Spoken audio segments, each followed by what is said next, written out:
Beep boop. Make sure that's on.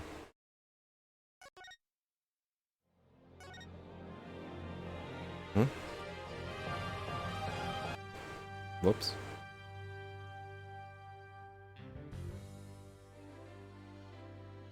Hmm?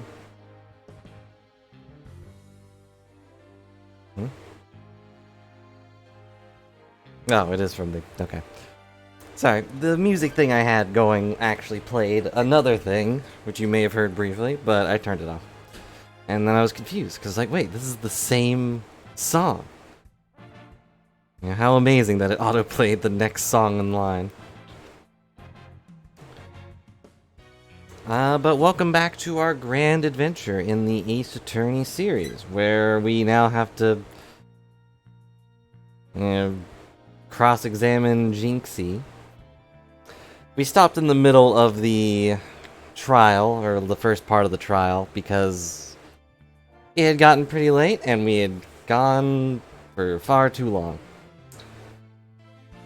But the great summary is that we're trying to save the mayor of Tenma Town, who has been accused of murdering his good friend, Rex Kyubi?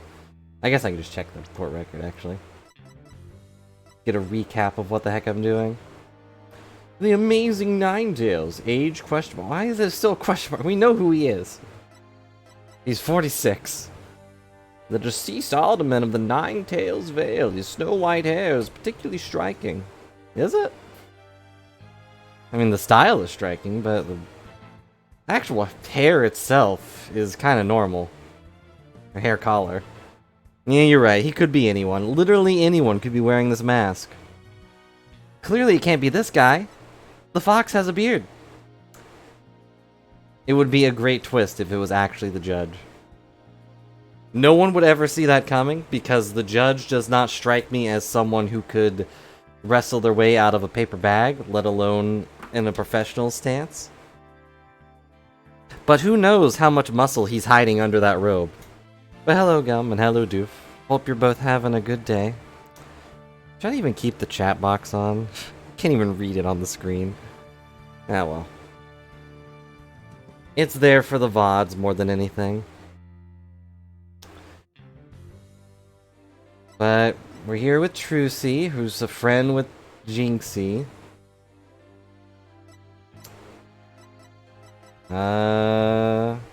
We met Athena Sykes for the first time, kinda. Phineas Filch. I want to say Finch for some reason. There's no N in that name. Bobby Fulbright, who is the second best detective. Well, active detective. Like, there was Sky, but she never really... I don't recall her actually doing much. She was just kind of there, eating chips. Florent Lebel, who we know is the actual culprit because they showed us. And Mr. Wright, and also Simon Blackwell. You know, Sasuke incarnate. Though, honestly, better than Sasuke. Sasuke never had a pet bird. He just called himself a bird for a while. And I forgot about the King of Ba Sing Se. I don't remember his name. And the judge takes off the robes and just suplexes someone that's guilty. That would be great. I mean, Phoenix can do it. He did it in Marvel vs. Capcom.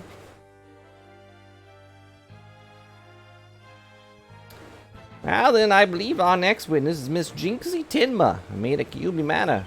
I believe we can proceed now, if the witness is ready, that is. Oh, I thought she had a sticker of herself on her plate, but that's her reflection? Is that how reflection would work?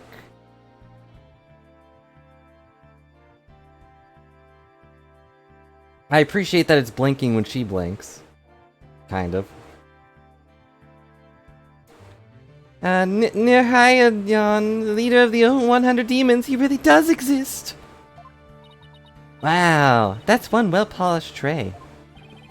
Witness will show a face while in court, or testimony be indismissible.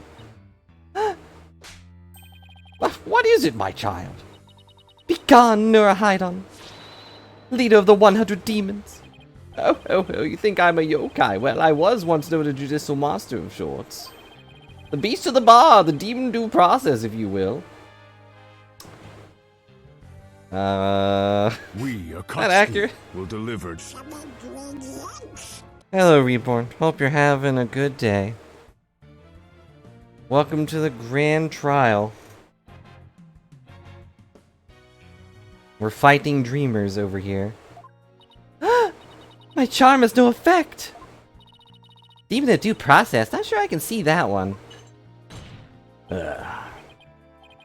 Now, you little scamp.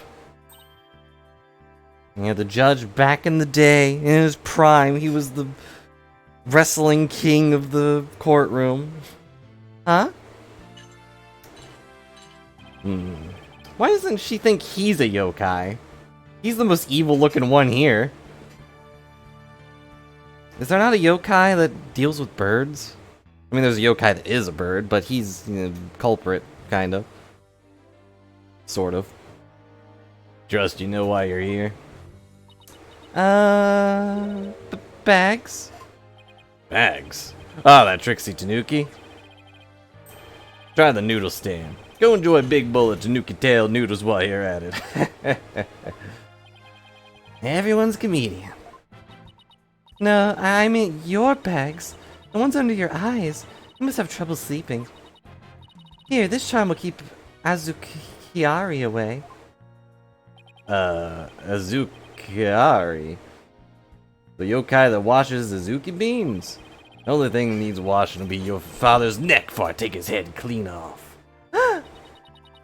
Azukiari often keeps people up at night with the noise he makes washing beans. How noisy is washing beans? But if you stick this charm on your forehead, you won't hear him anymore. Is that so? Well, thank you. I figured he would... I figured she would think he's a demon and he would have nothing to do with her, but nope. They get along quite well. Looks like the prosecutor Blackwell got more than he bargained for. They're bad enough alone, but together, those two are just plain creepy. Testimony, if you please, Miss Tenma. Specifically, whether or not you saw Timbataro when you discovered the crime scene. If I say, I'll die, so... Did I see Timbataro in the Fox Chamber? Well, when I opened the door... I saw it, yes! I remember. Yokai! Yokai! Right there in that room. Blackquill is a nerd, apparently. He didn't know how to handle someone nerdier than he was. So there was a yokai at the scene of the crime.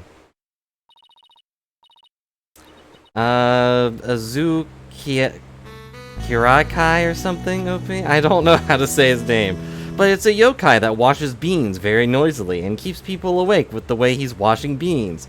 You know, just... I don't have a proper thing to make a noise. Just imagine that when you're trying to sleep. That's how it sounds to wash beans. But if you put this charm on your head, you won't hear him anymore. That's what he thanked her for. A charm.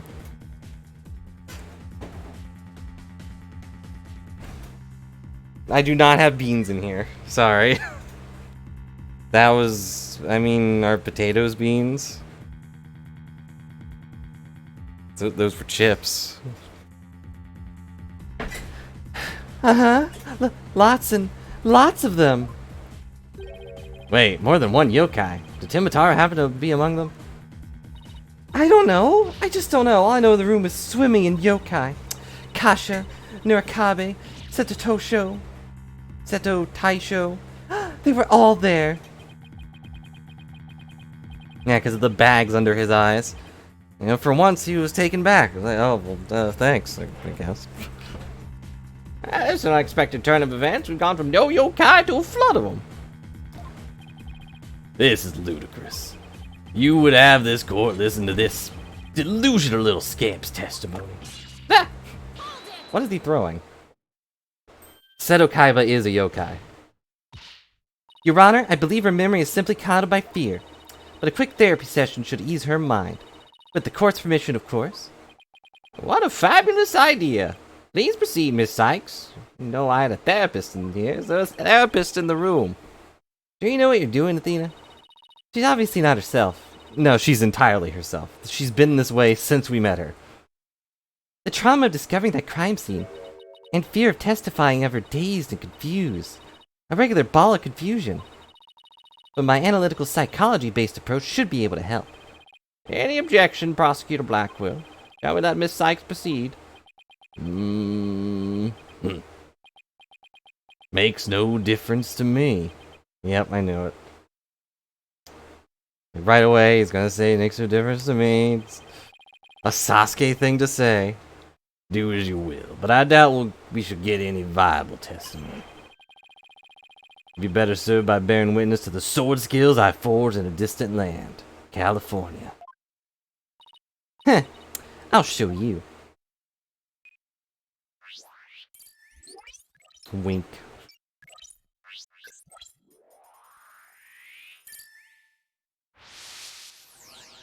Ta-da!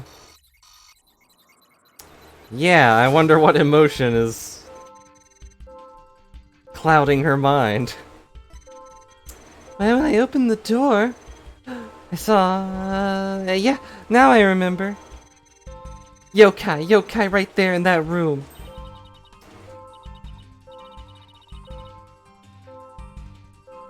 Huh. So we got a demon crawling on a piece of toast. Tea kettles. A cat on a flaming wheel. That one sounds familiar. And a dancing tanuki. Okay. Athena, what exactly are we looking at here? Oh, this? It's one of Widget's functions. Right here you can see images and emotions extracted from the witness's voice. Whoa! You know that little thing could do all this? Pretty cool, huh? And here I thought it was just some kid's toy. Unfortunately, all I'm getting is an overflow of error right now.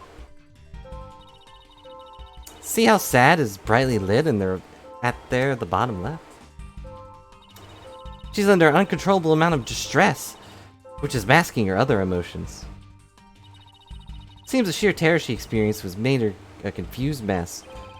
Now again, she's been like that since we met.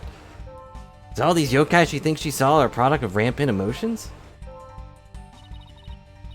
Yeah, that's right. Her fear has instilled her in hallucinations and false memories. You know, normal everyday things. Seeing normal everyday objects as monsters in her mind. It's a form of schizophrenic hallucination. I don't think I said that right, but brought on by emotional trauma. And the trauma in Jinxie's case is fear. So she was, and still is, seeing ordinary objects as yokai. I'll have to find the root cause of her extreme fear before I can treat it. Now let's see. Oh, I got it. It's because she's crazy. Paolo, can you point out the yokai and the Wheel of Fire? She's particularly terrified of that one. Start by tapping the probe, L, on the bottom screen. Next, point out what's causing Jinxie's out-of-control emotion. Finally, tap probe again to try and get to the heart of the matter. Alright, let's give this a try. Why not? Cat monster on a Wheel of Fire.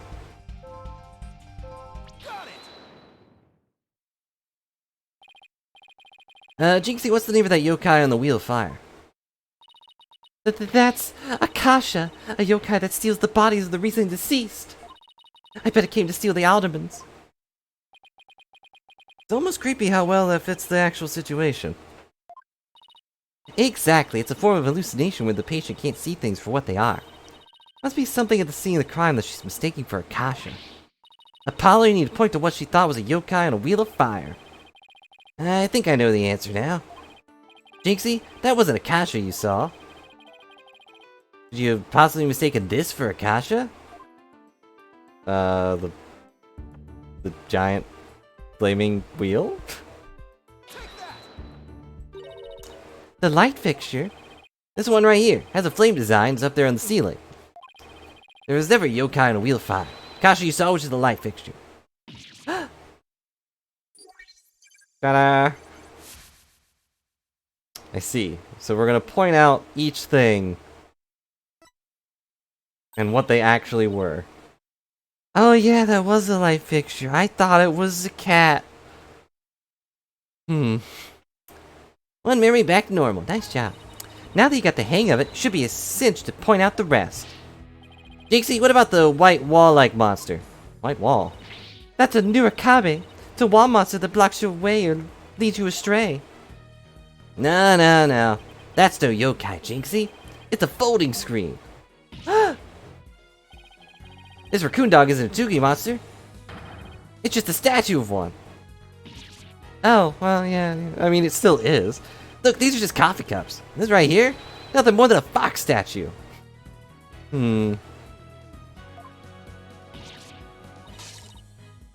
I don't know what I was thinking. Oh, my plate.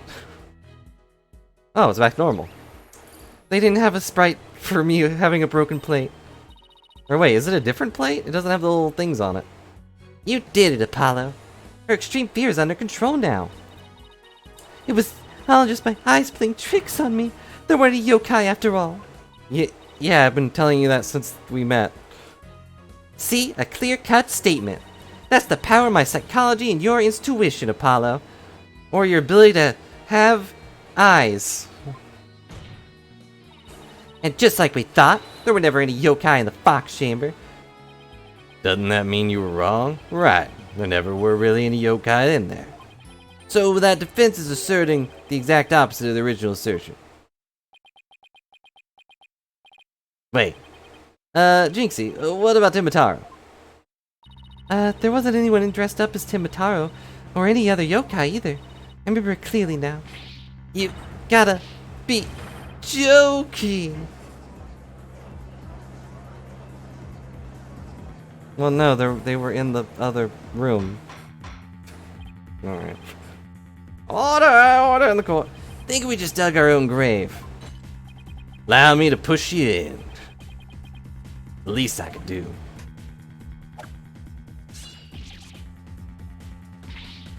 Apollo, can I interrupt your freak out for just a minute? Hey, you were freaking out. Still picking up some noise. It's unexpected emotion. That mean Jinxie hasn't remembered everything yet? Exactly. We should be able to get something else out of her. I'll enter the new information we have and run an update. Alright, it's just yokai aren't real. New update.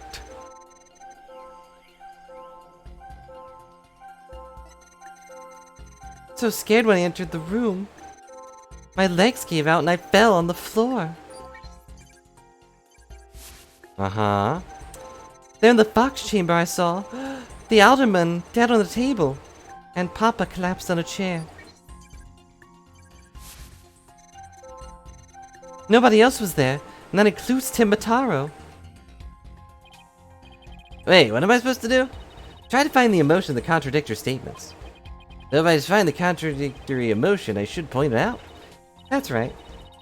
But it's not just contradictory emotions you could look out for. You should also keep an eye out for sudden changes in an emotion's intensity. Your emotions might get stronger or weaker as you move from statement to statement. It's important to compare how the same emotion changes throughout the testimony. Contradictory emotions and changes in intensity. Alright, I'll give it a shot. What else do I have to lose?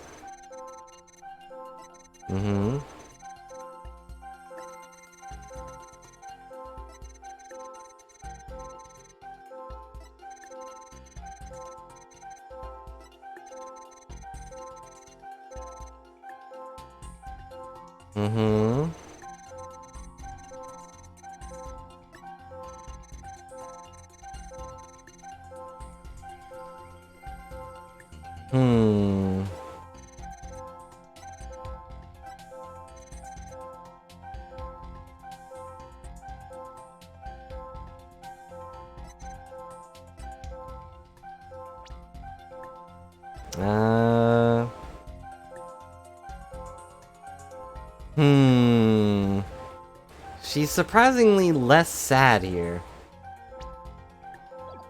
That's the only one that really sticks out to me.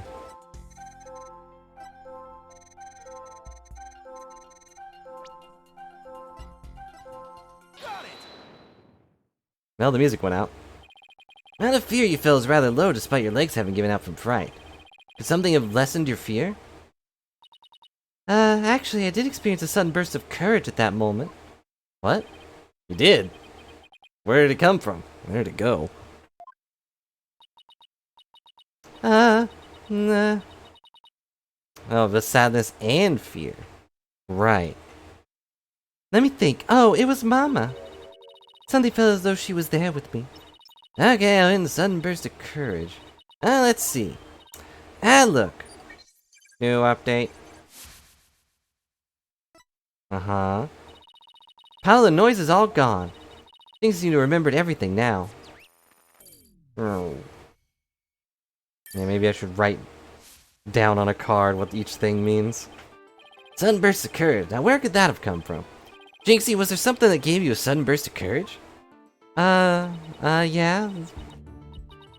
There was, but, I realized that I had done something naughty when I thought about it later. Any idea what could have given Jinxie that courage? Well, there is one piece of evidence that comes to mind. I wonder if she saw something like it at the scene of the crime. Did your sudden burst of courage have anything to do with this? The flower, yeah. Jinxie, you wouldn't have to see a Ninetales flower at the scene, did you? The demon lawyer strikes again. Can't hide anything from you. I found a small case with a picture of the Ninetales flower on it. I liked it so much I kept it. You what? Can't remove evidence from a crime scene. That's right, young lady. Removing evidence is a big no-no. Now, witness will produce said evidence this instant. Sorry.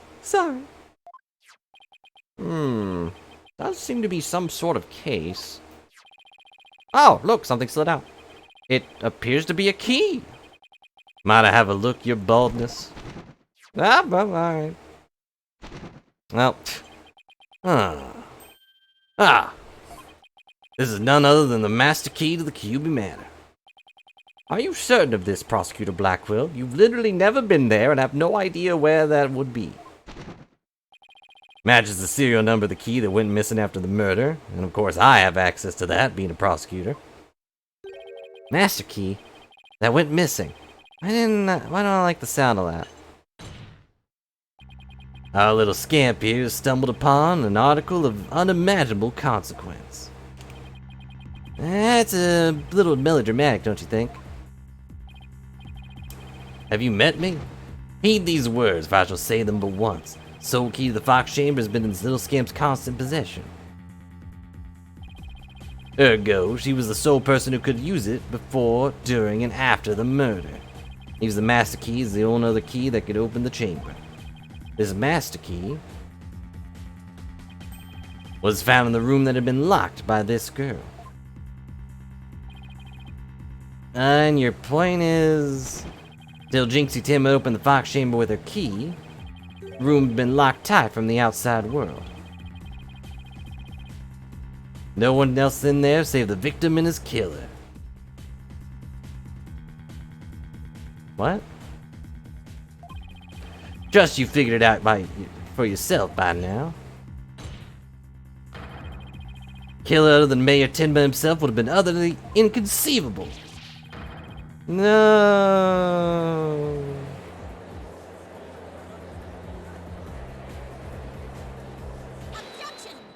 Objection?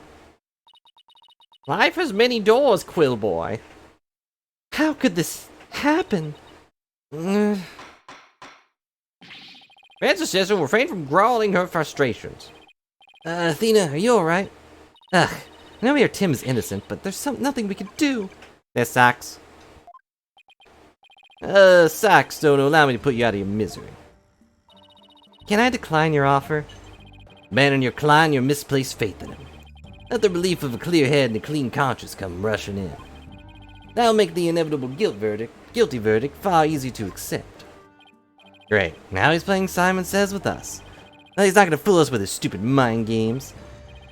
Athena, don't fall for his tricks. Now I'm the one who's dazed and confused. Can't even think straight. Hey, you alright? Fell right into his trap. Why? He didn't say anything confusing. Now I suggest you make a mad dash for the courtroom and into the wild blue yonder. Only by running shall your mind be clear and your conscience cleansed. Alright, I'll be back in 10. Objection. Stay with me, Athena. Don't let yourself be twisted by that samurai. Apollo. Mr. Josh, I heard the word objection, but what do you object to? Huh? Oh, right. That objection was more of a reflex than anything else. No, I was hoping something would come to me while I was trying to stop Athena. Court is waiting, Mr. Justice. Though it stands now, I'll be forced to declare your client guilty and your legal skills suspect if this is it. Do you have anything that could overturn this prosecution's case?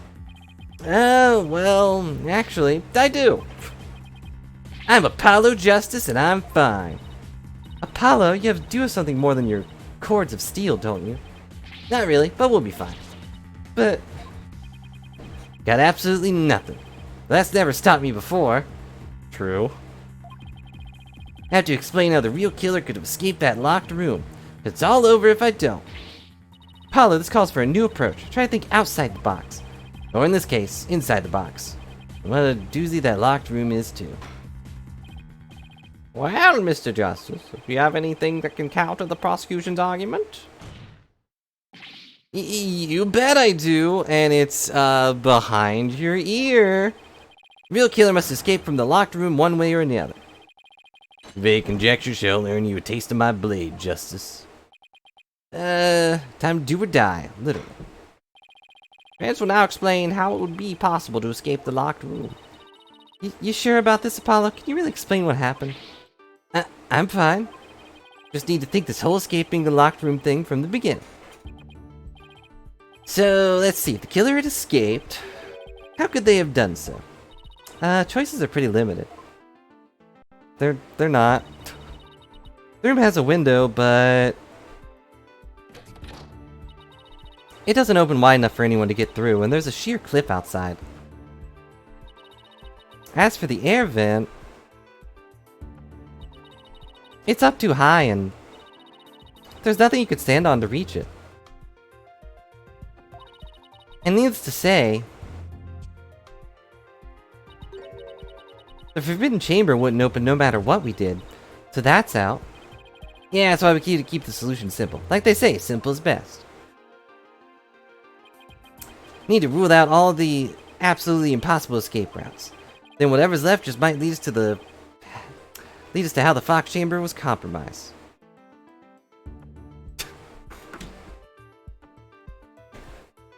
Well, it's true, isn't it, people? You know, the Phoenix Wright standard. Bluff your way to victory. And hey, you'll find the truth on the way there. Or, you know, say something crazy enough that the truth sounds mild in comparison.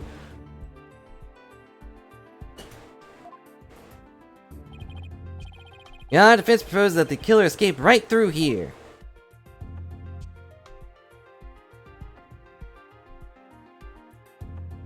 Hello.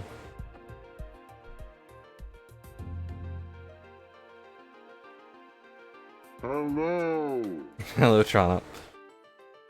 Hope you're having a good day.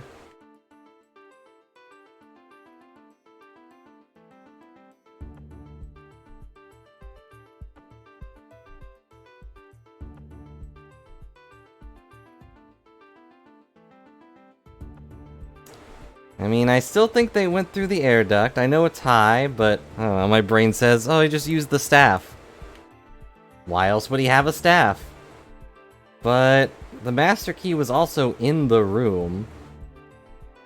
Could easily just open the door to the forbidden chamber with the master key, then throw it away.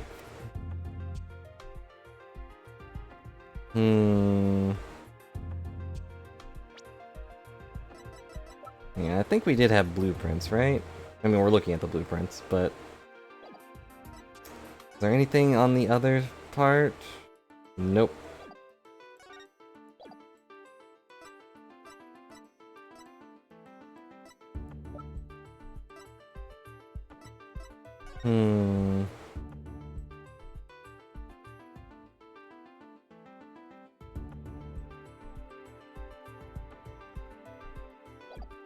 There's no one else in the hall.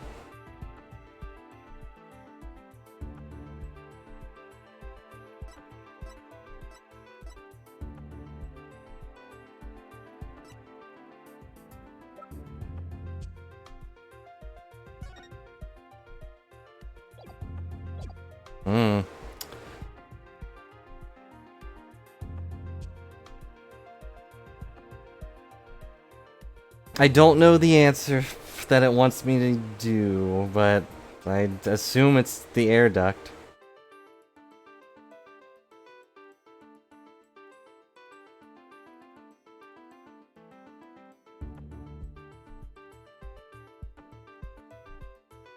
But they said not to do that, but he could have just gone through the door.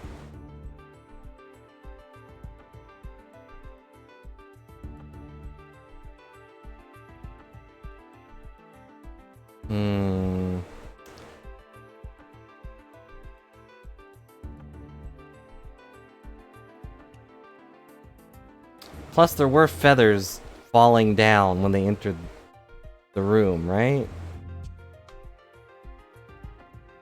And that could have only come from the air duct.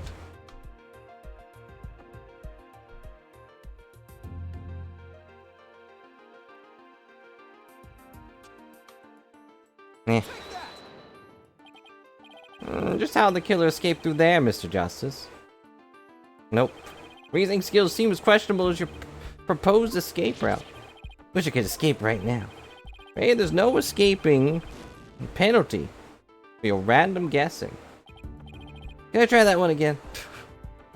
I didn't actually click the thing. Boop. There. Oh wait, I didn't even need to do that.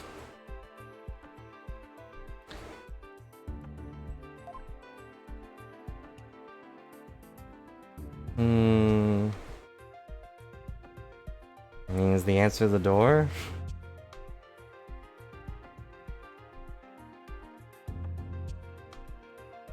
I mean, I guess so, because...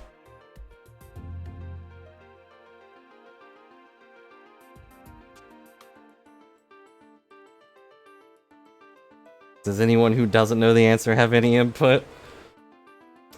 They point out that the three obvious choices were wrong, even though it's probably the air duct. At least where he was hiding.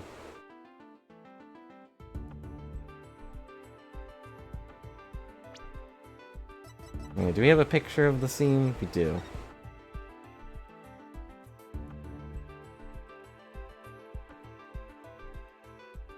I mean, he had footsteps going away from it. There were feathers all across the place.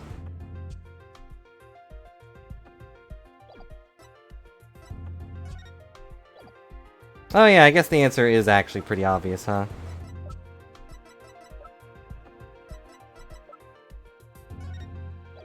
If I can get a better picture.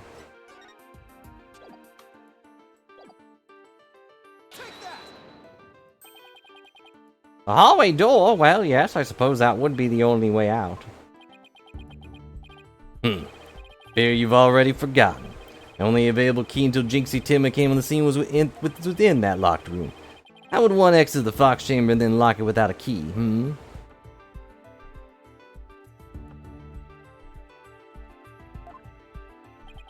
I should have seen this coming. Remember, Apollo, keep it simple. Simple, right. I can understand if the killer had exited the room with the key, but... Well, Mr. Justice, prosecution has some fine Japanese steel waiting unless you explain yourself quickly. Judge, that's a threat. I'm fine. I can explain myself. The reason the Fox Chamber's hallway door was locked because...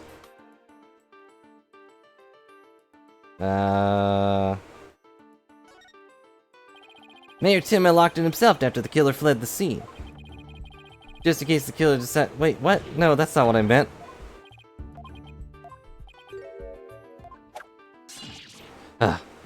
By Tenma, I thought I meant Tenma Taro. So I consider investigating such possibilities. You have? Mayor's fingerprints were not found on the door and his doorknob. The only fingerprints found belonged to the alderman. Ergo, the mayor did not do so much as touch the door. Oops. Okay, then how about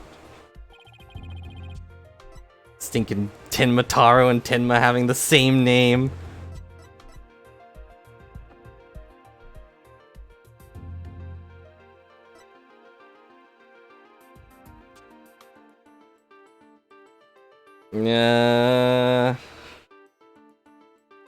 I don't think it could lock on its own. Doesn't really seem that advanced.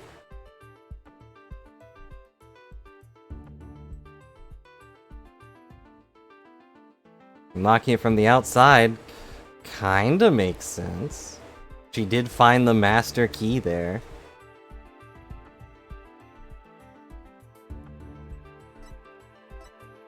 Ah. What if the room was locked from the outside? In other words, the killer took the key through the hallway door, then out.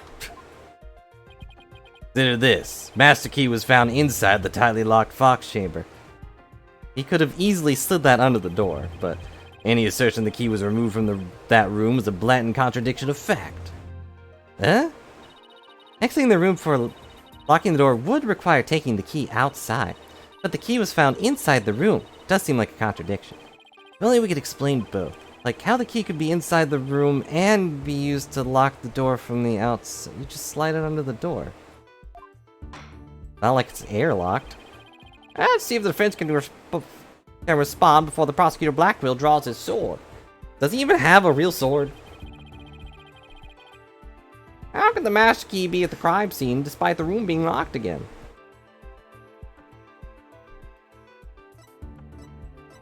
Yeah, he could have thrown it through the window, I guess.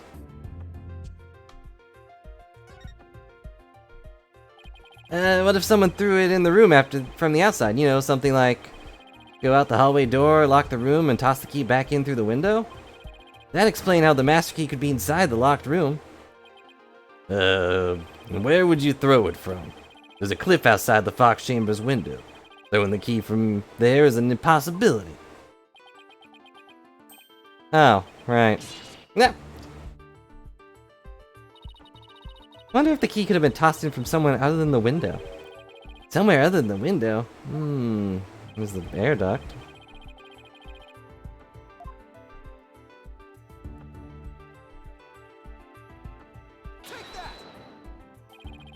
The air vent? Yeah, the window may be out of the question, but the air vent's not. Oh, that's right. The fox chamber's air duct leads out into the hallway. That's right. The real killer entered the air duct from the vent outside the fox chamber, and then dropped the key to the room through the vent inside the chamber. I guess? Ah, that's stupid! That's preposterous. Oh, that explains how the key got in there after it was used to lock the door perfectly. But also, why? Mr. Justice, afraid I'm a bit confused. Don't worry, I'm fine. I'll explain so even your honor can understand. Not an insult. Huh? First, the real killer disguised as Timitara and murdered the alderman in the fox chamber. And he wasn't disguised right then, but then they fled the room through the hallway door and locked it. Next, they entered the air duct from the vent outside the hallway. Uh-huh. Finally, the killer tossed the key into the room through the air vent in the ceiling there. Why? I don't know. Could've just slid it under the door. All that was left to do was go back through the air duct and flee the manor. Well, Your Honor, could that be any clearer? Amazing! Even I could follow that. Alright, guilty. The judge seemed really pleased. That explains everything. The real killer was someone dressed up like Timitaro. And there was someone else in the room other than the mayor and the alderman. Hey, it looks like that lawyer's beating the jailbird prosecutor. Whoa, that was a total turnabout. Hey, Matthew Forehead is so much more attractive now. What? Order in the court! Now that I propose a possible third party, I'll see how our client could be guilty. Silence. What? Valiant effort, Justice Dono. But your final thrust missed its mark. Huh? Both that Little Scamp and the tricksy Tanuki saw the yokai after it left the room. But then what? Did that irksome yokai simply go through the foyer and waltz right through the front door? Yeah, that's exactly what happened. Killer fled from the owl! But that's impossible, without being spotted by the foyer security camera, that is. Now there's a door right there. Electric Eye here would have captured any pesky little yokai trying to escape. However, there's no sign of Tim Mataro anywhere in the security footage, which you'd know if you had access to it. What? Save for the foyer entrance, there's no other way to flee the manor, is there? I don't feel so good. Oh, wait, I believe there is one other way to escape besides the foyer entrance. Yeah, this open window. There's a large window in the foyer. Possible to escape through there without being seen by a security camera. Hey, you're right. Silence. Huh. Must I point out every crucial detail of the defense? Yeah, that's your job. Seems you lack not only brains, but investigative prowess to boot. That cliffside of the manor. The only killer escaping that way would be a dead one. Wait, so the killer didn't escape through the foyer window? What the heck, right? Ha! Suppose your next proposal is the killer sprouted wings and flew off into the sunset? That would mean the killer really was a yokai. If only we had some sort of evidence that could point to a flying killer. Ah, if only there was a thing. Who's saying we don't? As completely far-fetched as it might be... What? You're saying you can prove the killer could fly? I proved worse. Oh, I thought I was the one with the cords of steel.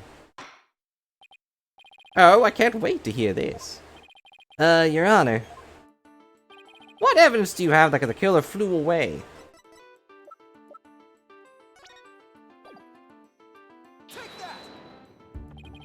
Take a look at this special edition paper. I don't have a rhyme for that. Mataro, real or flight of fancy? What does this article prove, Mr. Justice? So in that article was taken shortly after the murder. Maybe the yokai in the photo was the killer shortly after they fled out the window? Mr. Justice, you're not seriously suggesting... Oh, I'm serious. I mean, it all adds up. Killer disguised as Tim Mataro flew away, you know, by some way or another.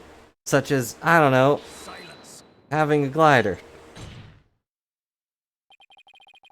Your brain that's flown the coop. I think it said flow, not flown. That image is not but a trick photography or some other form of article. Okay, then how about Tim Mataro figure Mr. Filch saw? It just vanished into thin air? No, there's a rational, common sense explanation for that. They're crazy. Internal yokai, our tricksy Tanuki witness, never even reached the entrance. He, or should I say she, turned back before the camera's electric eye. She? I don't like where this is going one bit. Now, the fact we know the yokai had come from the Fox Chamber means that it was likely either Mayor Damien Tenma or his daughter, Jinxie Tenma. However, we know the Mayor Tenma was already unconscious at that time. Ugh, not good. Not good at all. You understand the gravity of the situation now, Justice Dono? Falsified yokai remnants. And the appearance of Tin Mataro were all the work of one individual. That individual was none other than Jinxie Tenma.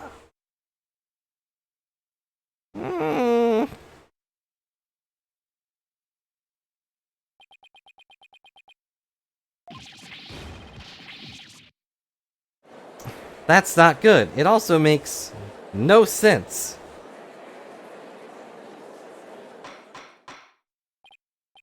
Order! Feds will stop competing for the greatest freakout ever. Little Scamp was, no doubt, simply trying to protect her father. It's no wonder that her superstitious mind conjured up this mad masquerade. Prosecutor Blackwell's assertion makes perfect sense to me because I'm crazy too. You know, the person who's scared of everything dressed up like a demon. Yeah. Far more convincing than saying the killer escaped by flying outside the window. Also that, she would know that Timataro does not have a staff. And also she would be terrified of a costume shaped like him. She was scared of teacups. Or coffee cups. Truly believe this could end any other way? Did we fall right into his trap? No, he is absolutely making this up as he goes. Which is good. We're evenly matched. What do we do now, Apollo?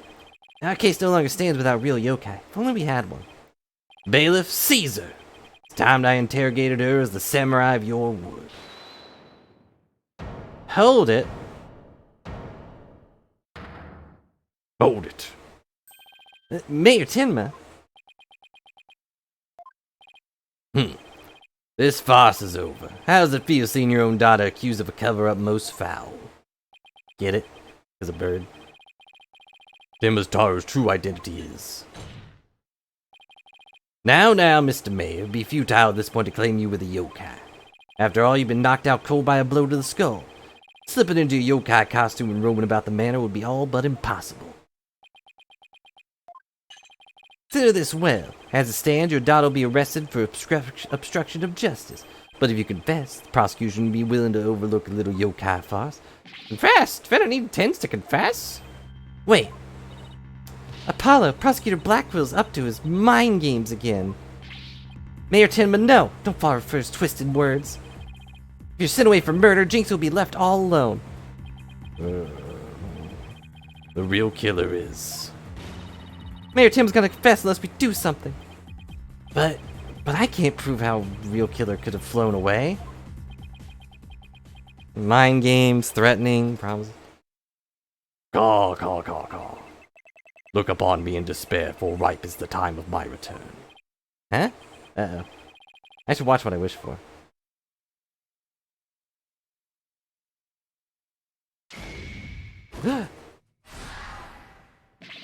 Caw, foolish mortals. I am Tenmataro, the yokai you seek. Mayor Tenma? Silence, I am Tenmataro, freed from the bonds of binding me to the Forbidden Chamber. Behold the return of the Demon King! What, the Demon King? Well then, I think it's time for me to take a vacation.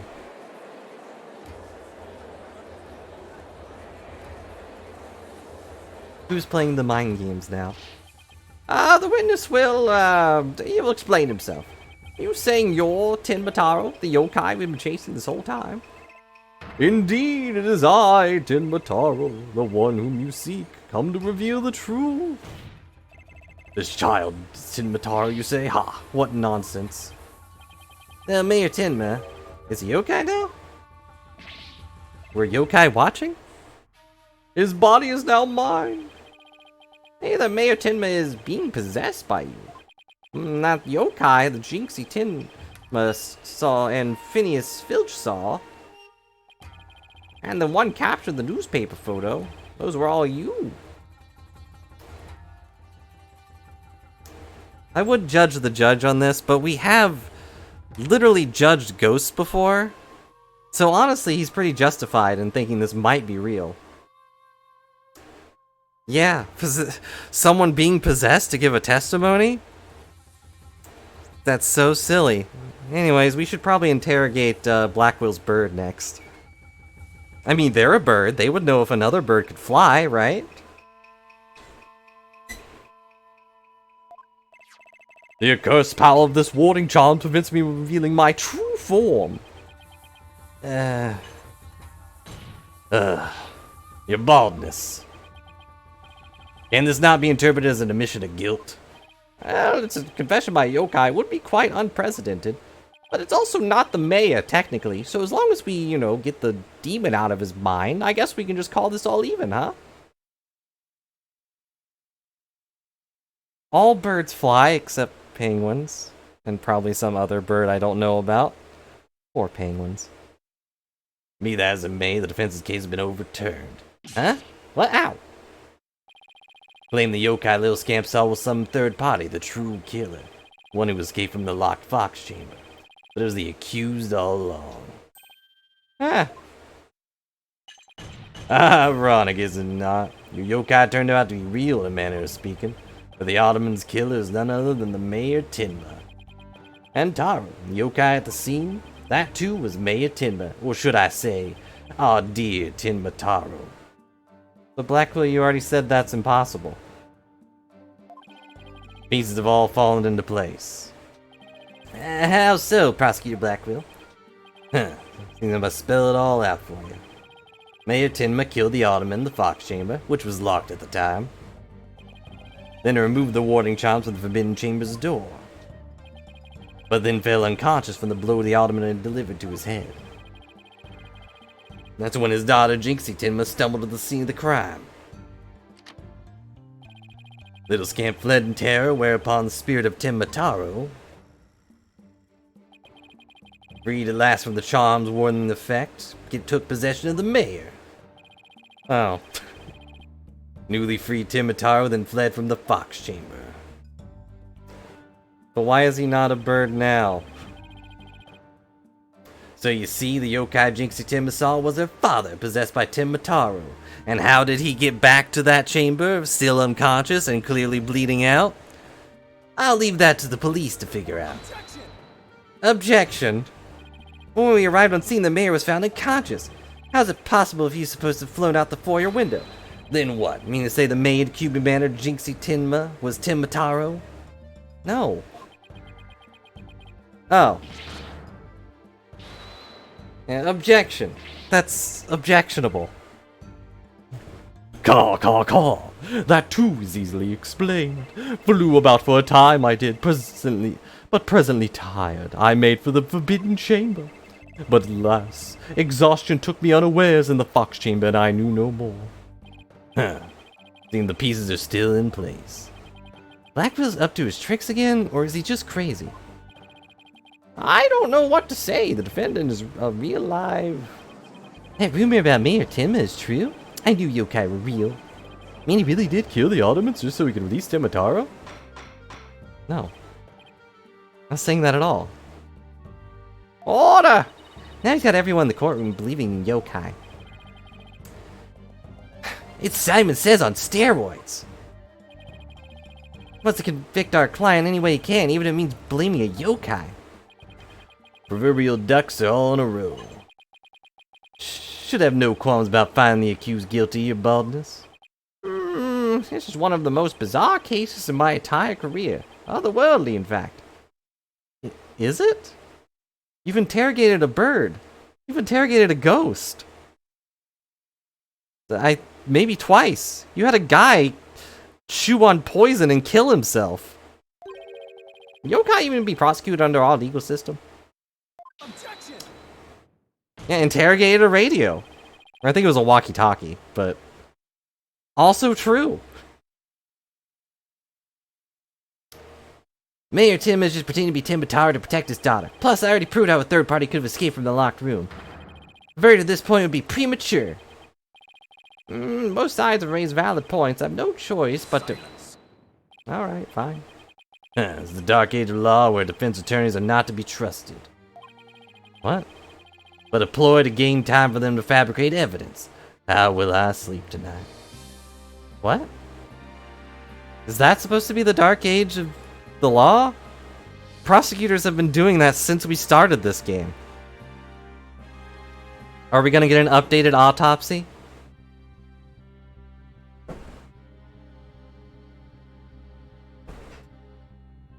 Yeah, it was, I mean, we wouldn't have liked an assassin to be in the courtroom. And he wouldn't have liked to be there.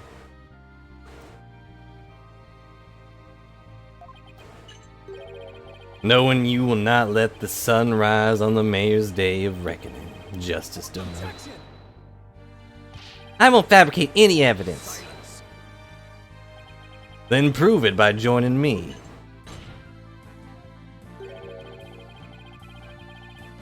Knight in the clink will ensure you do not succumb to temptation.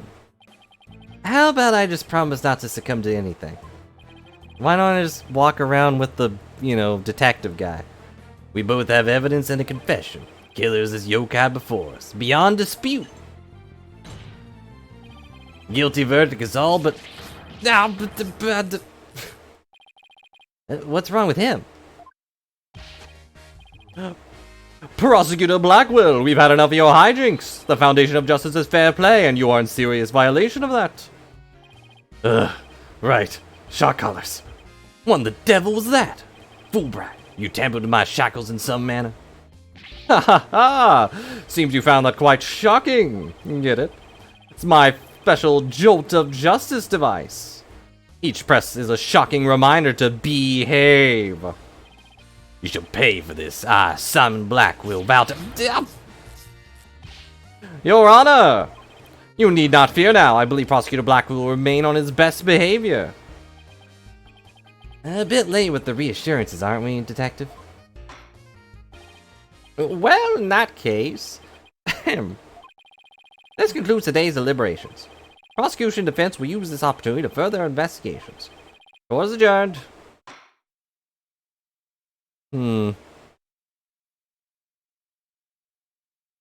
He did break his chains.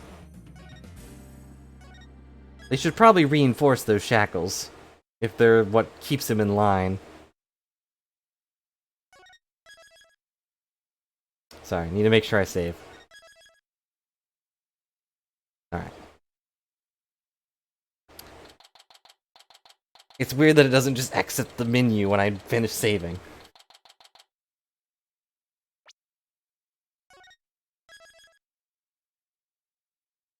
Okay, it changed from 9 to a 10. I definitely saved. Thanks, Reborn, for the reminder. Is that? Kind of looks like the Switch menu from this angle. Just, you know, backwards. Having a yokai testify in court is unprecedented to say the least. I am Tim Atara, the yokai you seek. How could such a straight-laced man like Mr. Tim has suddenly become a demon? Yeah, it's strange. Even worse, Prosecutor Blackwell's playing along. I can't even think straight anymore. I need to go out for a run. See you in a bit. Wait, what about the investigation? I'm back. Whoa. Wait, I thought Athena left. Great, we have all these female characters in one place. I'm so good at voicing them. Like, I could do a higher pitched voice, but it's gross. It doesn't feel good to do either. Whoa, Trucy, welcome back. Oh, you're in your stage outfit. Back from work? Does she have another outfit? Have we ever seen her in a non-stage outfit? Yep, I really nailed the new magic trick I've been working on. I also heard about the tricks that were conjured up in court earlier today. What's a Europe voice? I don't know what Europeans sound like. They sound like normal people to me. Unless I want to talk like... I don't know, just a stereotype. Yeah. So it's too hot. You know, the demon out of nowhere trick and Polly's tightrope style defense trick. I do that trick every time. I was seriously considering disappearing act of my own after all that craziness.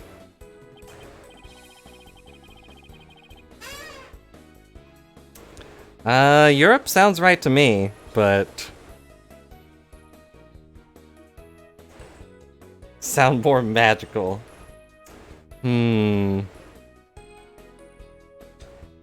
Anyway, our next trick is to find a suspect other than the mayor.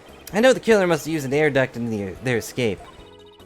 And whoever did that, it was Tim Atara, the Mr. Filch and Jinxie saw. Guys, there was only one other person in the building. Right, maybe there's some evidence in the air duct. The real fight starts now. Hey, before you go, let me make the evidence you no longer need disappear.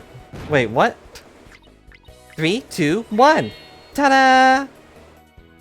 How do we know we're not gonna need it? Trucy, do you have future sight? Did you turn my evidence into shorts? Unnecessary evidence has disappeared into Trucy's magic pantaloons. Why? I wonder where all that stuff goes. Another dimension? Okay, let's get over the scene of the crime. Vamonos, Apollo, vamonos. And now we're here.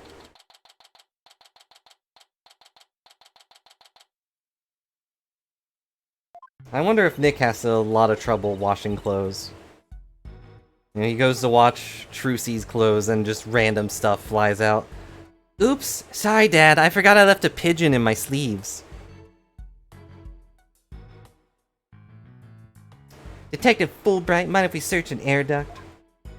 Well, since you really are on the side of justice, I suppose I can let you. Plus my own sense of justice has been called into doubt, so... wonder if he's been like this ever since the trial. Sense of justice has been beaten to a pulp. It'll probably take a while for him to recover. I sort of feel bad for him, but we have work to do. Let's go get the evidence we need. Air ducts is the key. We know Tim Atara impersonator used it to make an escape. After murdering the alderman, the killer left the fox chamber through the hallway door. Then after locking the door from the outside, the killer entered the air duct in the hallway. Why am I getting a recap for this? Finally, the killer dropped the key into the fox chamber through the air vent here. I guess it was a just in case you quit at last time you saved. Here's a recap. Then went back through the duct and fled the manor. That's how the illusion of no one entering or leaving the locked room was created. If the killer passed through the air duct, maybe we'll find some evidence there, like a bunch of feathers. Yeah, maybe some black feathers or something like that. How do we get there? Well, here's our vent. It's awfully high up.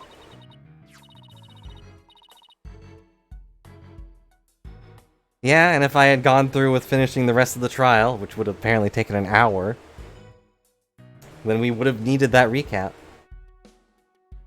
Don't worry, I brought a stepladder. Happy hunting. Oh, wait, that was her. I brought a stepladder. Happy hunting. That looks more like a regular ladder to me. How nice of her to volunteer me for the job. Can we examine the stepladder? Whoa, it's pitch black in here. Well, here goes nothing. Why didn't we just go through the other part of the vent?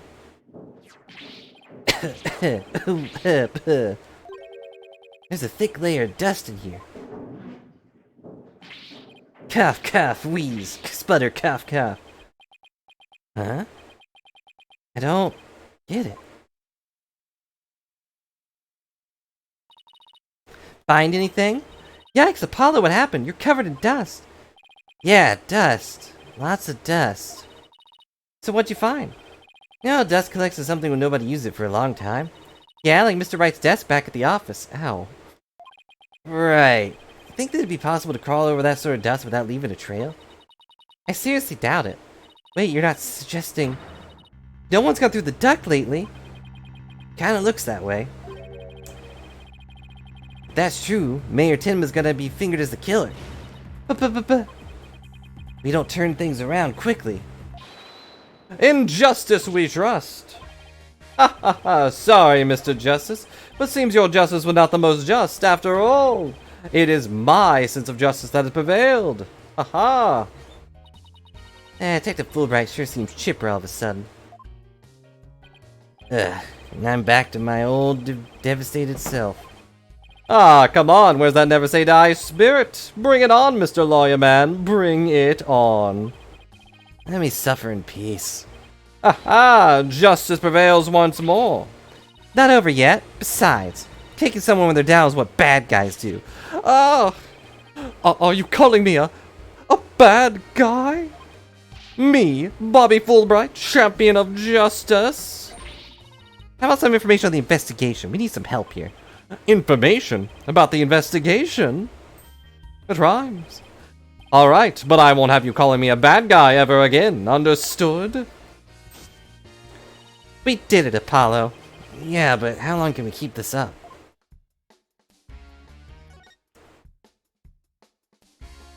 Well, how did this guy become a detective? Are we gonna get the Bobby Fulbright backstory? And where's Gumshoe? I guess he's probably still working under Edgeworth. He's Edgeworth's private investigator. Can't believe Prosecutor Blackwell would stoop that low. I mean, to pin the blame on a yokai, he really wants the conviction at all costs. Whoa! She could give a yokai a run for its money when she's mad. Yes, well... I have him writing a self-reflection essay as we speak. I doubt that'll teach him anything. Yeah, he'll probably just write dotard 1,000 times. Or dotard? That whole yokai business is most likely a ploy to win a conviction. Truth is, Prosecutor Blackwell believes Jixie Timber planted that yokai stuff. Planted it in an effort to protect her father, the real killer. Yeah, right. I'd like to see him prove it. Whoa, calm down. He doesn't have any direct evidence, but we did find this.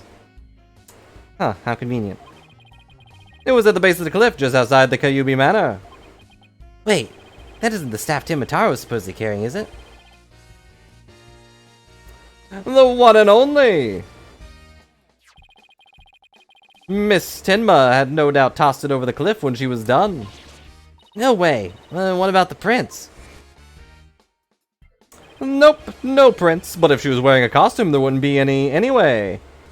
Well, that's already outright disproven because Filch heard the staff. Well, prince or no prince, it's not going to work in our favor. Sounds like the staff might belong to the mansion. But if that's the case... then where in the mansion did Tim Mataro get it from?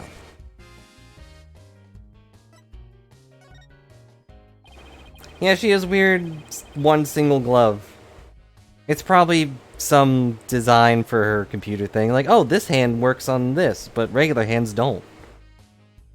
You know, it's the glove, not her physical hand. Prosecutor Blackwell figure out the victim was the amazing Ninetales? He did indeed! He's a sharp one, alright. Sharper than a bag of bread. He figured it out while investigating the municipal murder and the victim's past. The amazing Ninetales sparked the yokai craze and worked against the murder. And Mayor Damien Tenma is the corrupt politician who murdered that great hero. The amazing Ninetales fans are so angry, they even tried to storm the detention center. I don't blame him. I mean, their favorite masked wrestling hero was murdered. They must have been shocked when they found out what happened. Speaking of which, isn't Jinxie also a fan of the amazing Ninetales? I bet his mask is more precious than his own life. He never unmasked himself in front of others, but there are matches where the wrestlers battle for the right to remove each other's masks. It's like Lucha Lucha, but they don't turn into bulldozers or tops. To have your mask torn off is the worst humiliation a wrestler could suffer. That's why their masks are important to them than life itself. Spoke with such a passion that only a fan could appreciate. We ought to become fans ourselves and go to protest in front of the prison. What? No. You forget that Mayor Tim is not only Jinxie's father, but also our client? Oh, yeah. She also has the one crescent moon earring. You be careful now, you're defending the most hated mayor in history. I doubt that.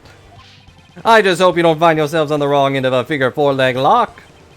Maybe I should wear a mask to hide my identity. You need a pretty big mask for that forehead. Any other new developments we should know? Now that you mention it. Our suspect is suffering a partial memory loss, but he did manage to remember something. He did? What did he say? He said he didn't want to speak with us. His exact words were, "I am under no obligation to speak with you mortals." And other things of that nature. Wonder what Mayor Timma remembered.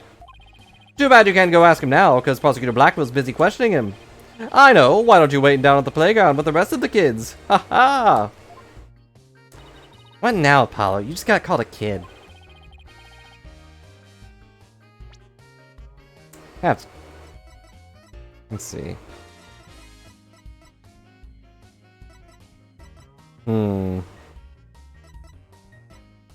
I don't remember how old Apollo is. But I don't feel like Bobby should be calling him a kid, either way. How about regrouping back at the agency? Good idea. Might get some words of wisdom out of Mr. Wright while we're there. You know, things he's never had.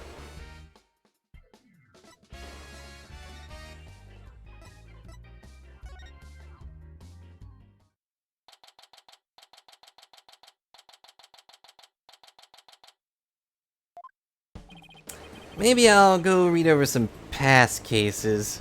This one's about a ghost. And I'll go do some research on exorcisms. Hey, what's with you guys? You seem bummed out. How should I put this? It's like we're at the edge of a cliff and the only way is down.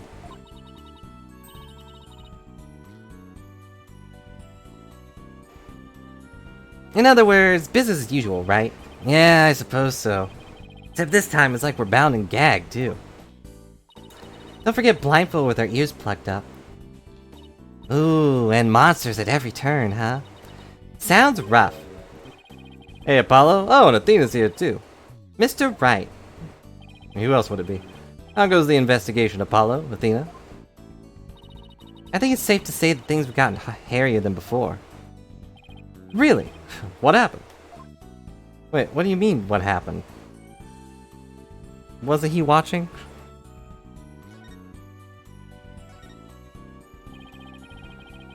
There we go. I was watching the two of you this morning from the gallery. That was one tough day in court, to say the least. I know. Never had to defend a yokai before. Business about a locked room was another major hurdle. Yeah, on top of that, Jinxie was accused of being the accomplice. But at least you figured out how someone could have escaped the Forbidden Chamber. Yeah, well, we just found out that our reasoning might be a tad flawed. Oh, really? Well, that's bad news. How are we gonna get out of this one? Eh, you'll figure it out. The worst of times are when lawyers have to force their biggest smiles. Force a smile? Yeah, my mentor taught me that back when I was still learning the trade. Then she clocked out. She also taught me to return to the basics whenever I got stuck. Return to the basics? That's right. Always believe in your client, no matter what happens. The lawyer's greatest and most trusted weapon. The basics. Always believe in your client, huh? That's never gotten anyone in trouble. So, Mr. Wright, how long have you known Athena? I met her doing a trip to Europe. So, OP, you were right. It was Europe. Huh? You were in Europe? Why haven't I heard about this before? Yeah, I went there a few times to study various legal systems over there. You know, they have a giant, like, weight just in their courtroom? Oh, okay. Wait a minute. I thought you worked as a pianist after you quit practicing law. I did, but an old friend of mine needed help with some legal work from time to time, so... Oh, I guess you were never very far from the courtroom then. It was like fate brought us together. Thanks to Mr. Wright that I became a lawyer at all. I knew she was lawyer material from the moment I met her. And she was like 13. I have high hopes for her ability to analyze people's emotions. Aww, it's nothing special. Just a robot. Maybe I've underestimated that analytical psychology of hers. It's just I thought my special ability could help defend innocent people. Then I had to do everything in my power to bring it to the courtroom. That's when I really started hitting the books hard. I'm still amazed she actually became a lawyer. At the tender age of 18, no less. Hell, that's almost superhuman. Or personal. Like she's trying to help someone she knows. Oh no. Apollo reading too much into it. Alright, totally pumped after talking to you, Mr. Wright. Like you said, the worst of times are when the lawyers have to force their biggest smiles. And don't forget to return the basics whenever you get stuck. Keep believing in my client. Right. Mr. Wright. Yeah? I'm gonna go visit our client again. I think that's a good idea. Alright, time to see what's new down at the detention center. Oh. I don't even have to move. Just takes me there.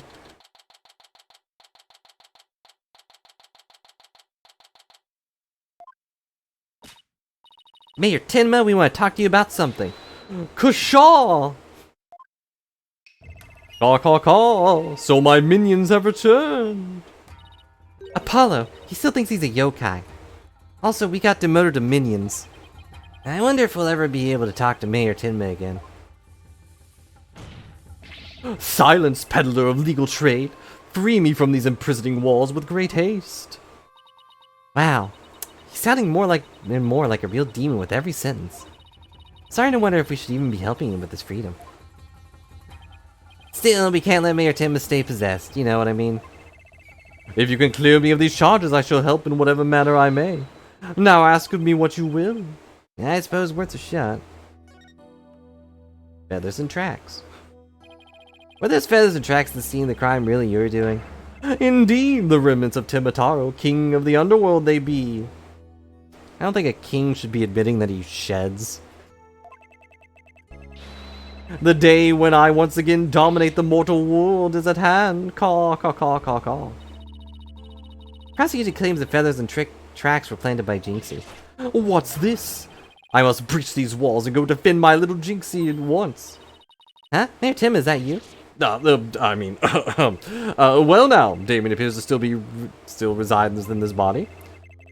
But I should have expected as much from a descendant of mine. Be silent now, Damien. Guess a little thing like demonic possession won't stop a father's love for his daughter. You didn't kill Alderman Kyubi, did you? I have killed no one. The remnants of my presence have been misconstrued. He's admitting to being there and a demon, but he's not admitting to the murder. Can't really call that a confession. The murderer is not I. For if I had slain that mortal, raging hellfire would have consumed him, leaving nothing but bones, I think. Yank, so you're saying there must have been somebody else there? Come to think of it, the mayor had mentioned that he'd been clubbed with this statue. Better ask about this, too. Detective Fulbright mentioned you might have something new to tell me. Indeed I have. I regurgitated this key but a short while ago. Behold, the key to the Forbidden Chamber. Whoa! Regurgitation one of your demonic powers, too? Bah! I do not waste my powers for such parlor tricks. Take the key from the killer did Damien, whereupon he swallowed it. What? He sought to bar the killer entry to the Forbidden Chamber. You know, you wanted to keep it shut tight. But no fingerprints shall you find upon that key, just a lot of spit. How do you know that? Wait, is that another one of your demonic powers, then? Foolish mortal, you would have me, Timataro, act as some asinine alchemist? I but asked the jailer and my will was done. Asked the jailer and my will was done. Quite eagerly, I must add. Caw, caw, caw. Always an honor to serve your malevolence. Great. The guard is also a bird brain. Yes, I'm not the only one he scares the living daylights out of. Can we ask how to use this key? Couldn't find a keyhole anywhere around the door. Yeah, thanks, mannequin guard. Curse that infernal door. But if I had known its manner of opening long ago, I would have made my return. Yeah, that's a point there. Maybe Jinxie knows something about it and how the whole thing works. And here I expected the staff to be the key. In some way. Court record. Oh, wait. Forgot present as its own thing.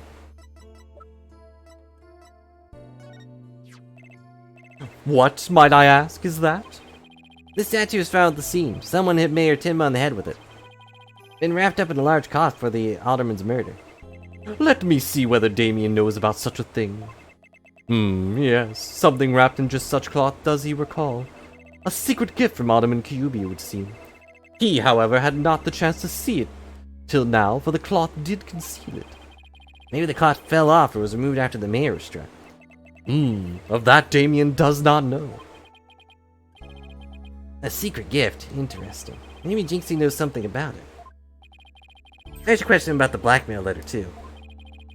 Let's see what he says when I show it to him. Even though I don't actually have it. Why, this is that accursed blackmail letter that was sent to Damien. Apparently someone slipped in the alderman's pocket. I believe the someone, probably the killer, stole it from Mayor Tim's briefcase. You wouldn't happen to know anything about that, would you? Caw, you have questions, do you? Very well, ask away, mortal. I asked a question. You placed this in the alderman's pocket. Very few were there that knew there was a letter in Damien's briefcase. Whoever knew about the blackmail letter being in the mayor's briefcase is a potential suspect in this theft and placement of the alderman's pocket. Ah, could it have been his doing? Mr. Mayor, Mr. Taro, did you just remember something? Like the only other person in the stinking building? Indeed I did. There was but one other who knew of that letter. Damien's aide, Florent Lebel. Full knowledge of that briefcase contents did that aide possess. He may be the blackmailer and the murderer we're looking for. That is preposterous! He's the most trusted advisor. He would never betray Damien. He would probably betray you for a jar of perfume. Seems like Mayor Tim is a bit too trusting of those around him. Still, this is huge! Now we know who might have slipped that blackmail letter into the alderman's pocket. Look out, Florent Lebel, here comes justice. Let's go find Mr. Lebel and rake him over the coals. Now, shouldn't we not do that and just call him into court?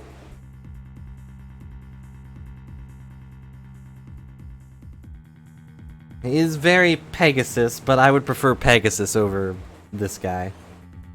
You know, he'll just steal your soul, he won't kill you. It's also such a shame that Pegasus dies in one of the movies or something.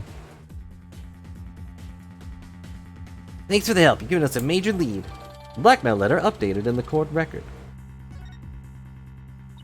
Something still bothers me. Oh, it was in the show? I thought it was a movie.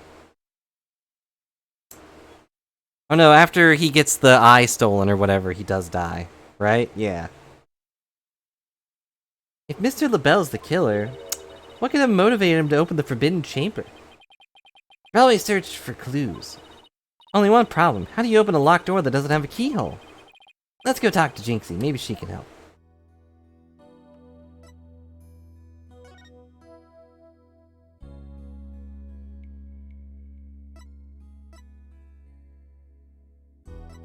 I do like how they have a piece of tape for the picture.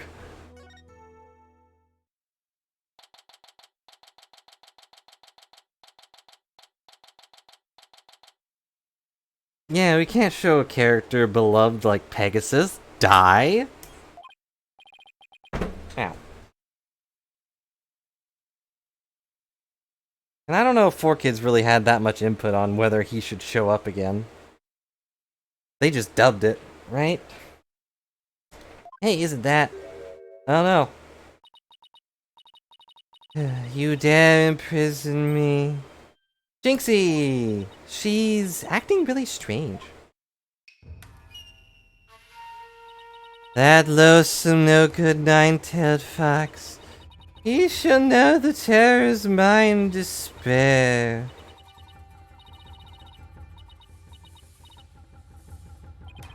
Jinxie, are you alright? Huh? Oh, is that you, Mr. Demon Lawyer? Morning, Jinxie. Your turn, party boy. Well, what would he say for Phoenix? Phoenix is the Yugi. Or is he the Yami? Ow. Morning. Isn't it already past noon? What am I doing here? Last I remember, I lay down to take a nap back at the manor. Oh no, it must have been the Makura Geishi. Makura Geishi? What? Ever wake after a restless night's sleep to find your pillow in an unusual place? Or that you've been sleeping on the floor? Or in the hallway? Well, that's Yokai's fault. The Makura Geishi preys upon people while they're asleep. Sounds like you just need to be tucked in really tight, or maybe a snug sleeping bag. Jinxie, how come you don't have any charms on your forehead? I don't? Oh, they must have fallen off. Without them, evil things can creep into me. Then we have more than adequate demonstration of that just now. I better reapply them. They're back. Jinxie, there's something we wanted to ask you. Something I wanted to tell you, too. I remembered something else. You did? What was it? Oh, guess we're gonna talk about it. What do you remember? Jinxie, can you tell us what you remembered? Well, after the trial, I remembered lots of stuff. But there was one thing I thought was really weird. I'm almost afraid to ask, but here it goes. Really? What? It's about the yokai feathers and tracks. They weren't there when I first opened the door. Wait, what? Are you sure? Uh-huh, my memory's crystal clear now. Saying they were left at the crime scene after you found it.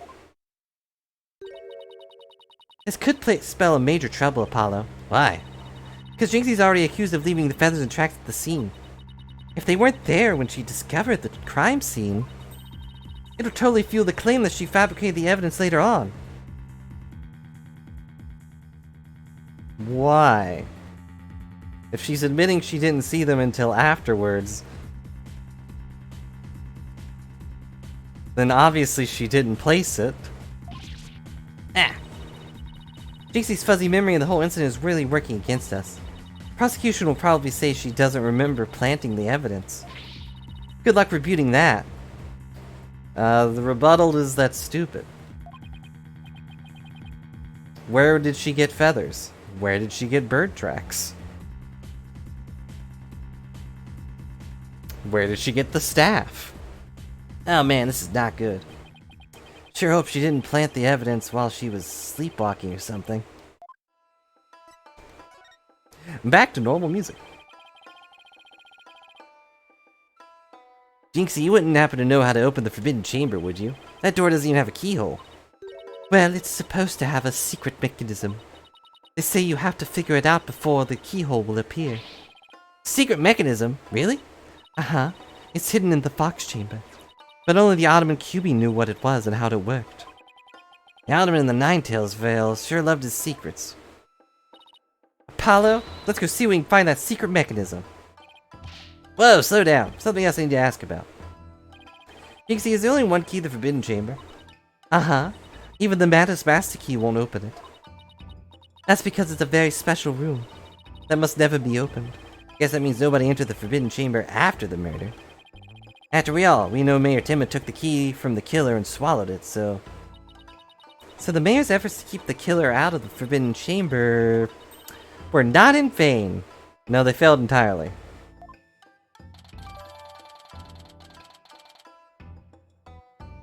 No, we took off the fingerprint thing, but there's only one of its kind. Didn't we want to ask her about the... this? Ottoman Cubie made that statue. It's a token of goodwill. I think it was meant to be for Ninetales Vale in Timma Town. Token of goodwill? But the two yokai are fighting. Fighting? Oh, I see what you mean. The cup portion is missing. This statue originally depicted the two yokai holding up a cup in celebration. Huh. But it sure doesn't look that way now, does it? Maybe it broke when it was used to hit the Mayor Timma on the head. That would explain it. Quite disarming. I guess the only two people who knew what it really looked like were the Alderman and I. But now it's just me. But the symbol of goodwill will forever be etched in my mind. Uh-huh. So is there anything else we should know about Jinxie? No, that's about it. My bracelet. It's reacting. Why didn't I use this in court? Stupid bird. Making me look bad. Jinxie, you wouldn't happen to be... Just as we trust! Think you're using your dark magics? A ghost, ah! Detective Fulbright, what are you doing here? I have business with this young lady, if you must know. Prosecutor Blackwell asked me to question her. Question me? Sorry, not interested. Oh. Well, I can't exactly force you to answer the questions. That wouldn't be very justice of me. Well, my hands are tied. You here to ask about the whole yokai affair? Oh, that's right. Specifically, we want to ask. Ah, but I can't tell you that now, can I? Ha ha! Oh, come on, please. We're partners in justice, right? No. Prosecutor Blackwell specifically told me my questions were of the utmost justice. I will not fall for your lies. In justice we trust. Twisted Samurai sure has him on a short leash. So you're not a ghost? Maybe some sort of urban troll then. Yeah, probably. Now come along, Miss Tinma, to the station with you. He took her away. Missed my chance to see what she was lying about. Well, at least we found out there was a secret mechanism for opening the chamber. And we'll never see your game mechanic again, huh? Let's go check it out. I just hope they let us in now. Who's gonna stop me?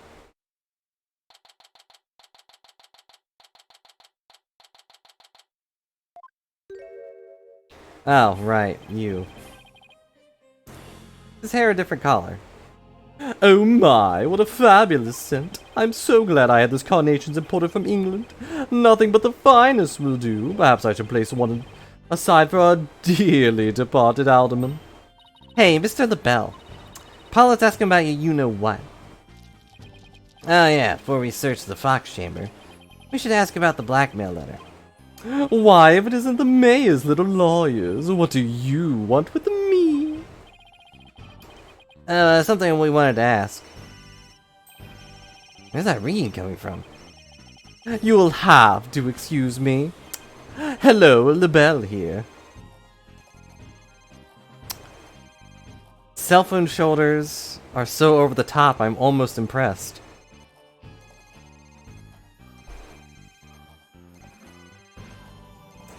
I agree, the purple does not really suit that blue hair.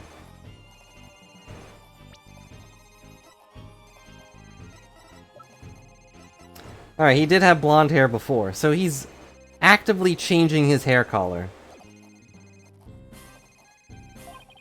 What the? Those things on his shoulders are cell phones? Yes, about that, you must forgive me. This whole matter with Mayor Tinma has been a complete nightmare. Where do you buy clothes like that? Ah ha ha! Surprised! This is my own special design. It's the ultimate functional beauty. Right. About as beautiful as a payphone. Functional beauty? Are you sure about that? Looks a bit unwieldy to me. Ah ha ha! You simply don't have an eye for beauty. And you certainly don't have a mirror. Having an eye for beauty means looking like this guy. I'd rather be blind. So, what do you want with me? Both Jinxie and Mr. Filch said they saw Tim Mataro. What about you, Mr. LaBelle? If you were in the foyer, why didn't you see Ah ha ha! Very well, I admit it. That's right, I, Florent LaBelle, saw the demon Tim Mataro. Ah, so he did see something. Why did you lie about not seeing him?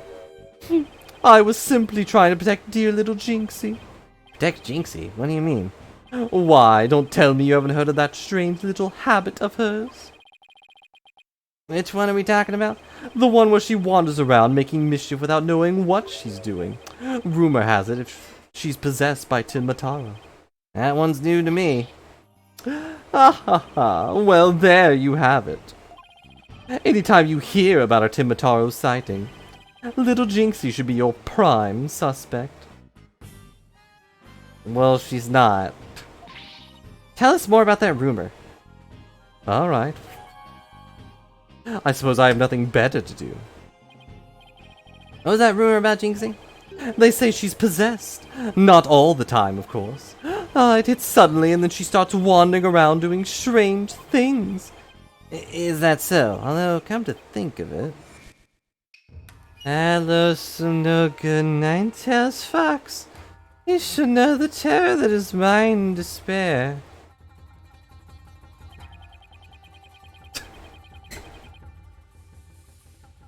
Ace Attorney Toon World. Everyone's just toonified.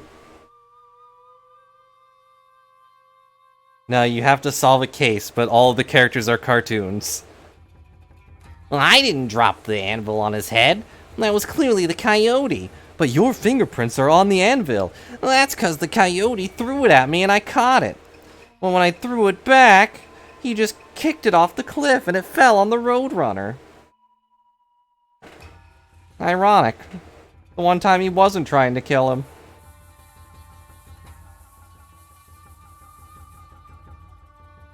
Oh yeah, it is just Who Framed Roger Rabbit all over again.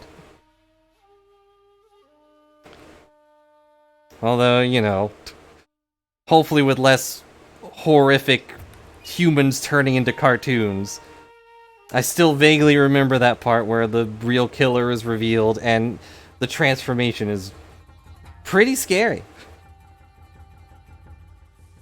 Like, please just stick it to cartoons. It's well done, but still scary. I forget what they called it, like when they actually killed someone, rubbing them out or something? Or just erasing them. Certainly would explain how she was acting earlier. Once she even put on Tin Mataro's costume and wandered around those woods at night. She did.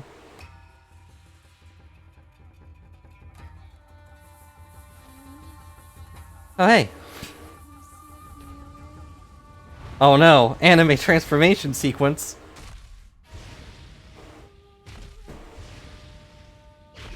Is Jinxie a magical girl?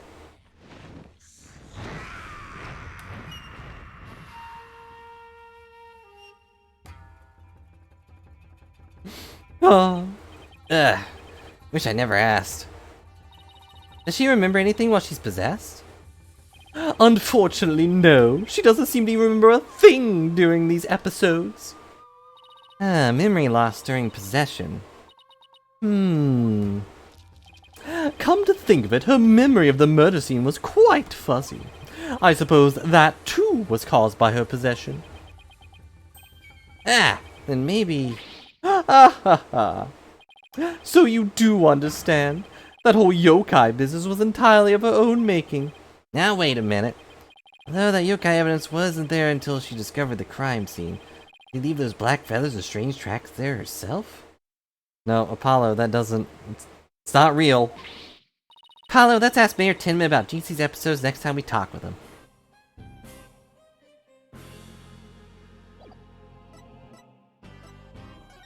And yeah, the dip was when they were like slowly dipped into the acid or whatever.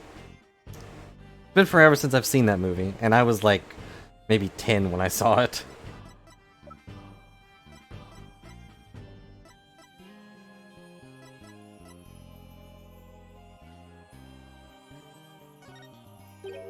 Yes, do you always go around sticking your hands on others people's faces? Oh no, I just wanted to show you this. Ah yes, you do have something in that grimy paw of yours, but I only have eyes for things of beauty. Now, if you would excuse me. Guess he'll look at stuff that interests him. Alright. This will definitely come up in the court case, but... Whoops.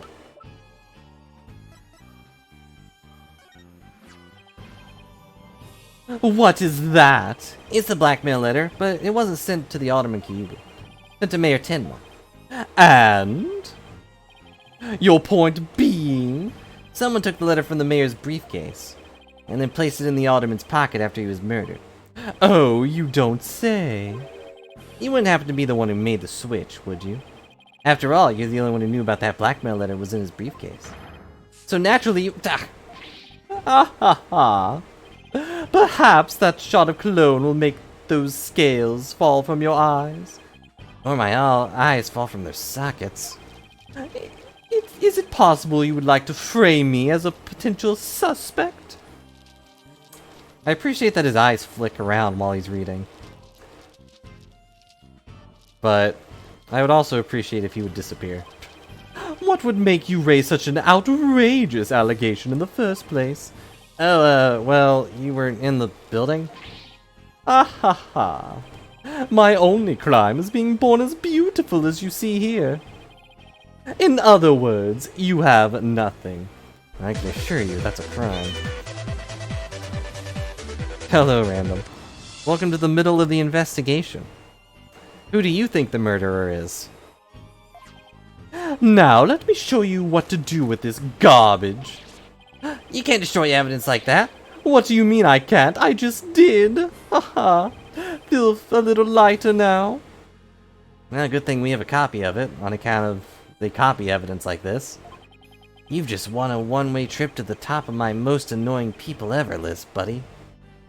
It wasn't me. I'm innocent. You can't prove anything. Are you done with your silly questions now? I'm a very busy man, you know. I guess that's it for now. Hello, LaBelle speaking. Really? Also, I'm glad you got to see this, random. Would you like shoulder pads that are also cell phones? So you can always be called into work? You wish to carry my new product at your store? Oh, but I'm afraid it's my own private brand. It's not available to the public. What? Then I shouldn't advertise it on TV? But I don't understand. As the embodiment of beauty, it is my duty to announce my good looks to the world. Stop the bus, I'm getting off. Ah ha ha. Everyone wants my exclusive Jesus LaBelle brand products. The crown jewel of my collection, born of my long, relentless pursuit of beauty. But now it's become so popular, it's been an absolute nightmare. You don't say. Well, anyways, I could be more interested in this conversation if I was over there. Well, they can't have it, it's just for me. Not meant for you peasants. Peasants? This is my latest product. I'm calling it Clore Me LaBelle. A dazzling hair color that you can wash out with just water. Guess that means you can't sweat. I have 7 colors in all. You can find them more in my commercials and magazines ads. Yet, it's not available to the public. Great sales strategy there, genius. Hi, Sylvia. Hope you're having a good day and you can meet your favorite character. Come to think of it, Mr. LaBelle, your hair color changed since the last time we met. Ah, it took you that long to notice. Really notice right away. The little lady has quite the discerning eye. Here's a little sample. Considered a gift for one who truly appreciates beauty.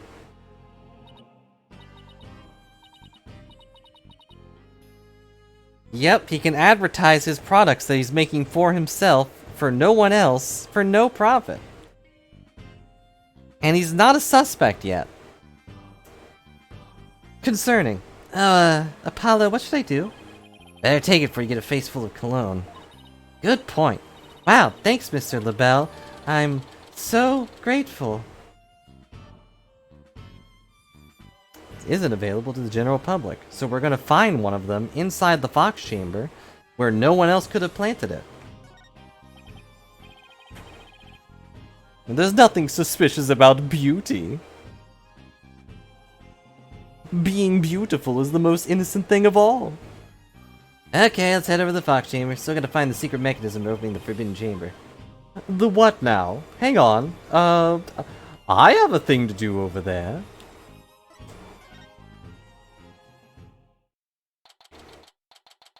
April 18th, QB Manor.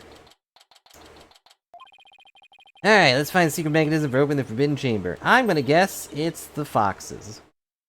Ooh, this is so exciting. Can't wait to see how it works.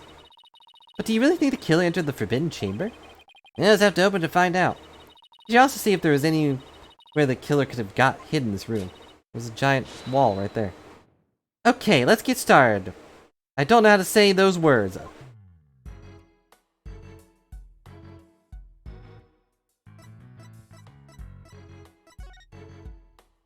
Any ideas? Yeah, let's open the door.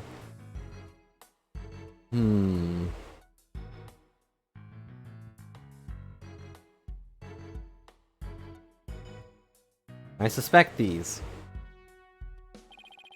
There's carving the nine-tailed fox over the door and statues of him on either side. The way these two statues are glaring, it's like they're guarding the door from us. Come to think of it, there are 2 foxes on the folding screen as well. Can't be a coincidence, can it? Hey, the statue moves! Don't get carried away now, I mean, who knows? Might trigger a trap. I can handle it. If the spear comes shooting my way, I'll snatch it out of the air. After all, I have the reflexes of a regular Karate Kid.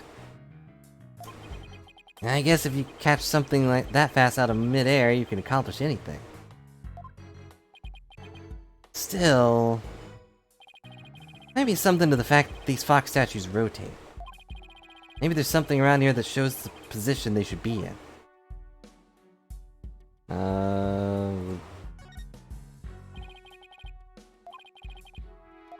Right, I forgot I could move.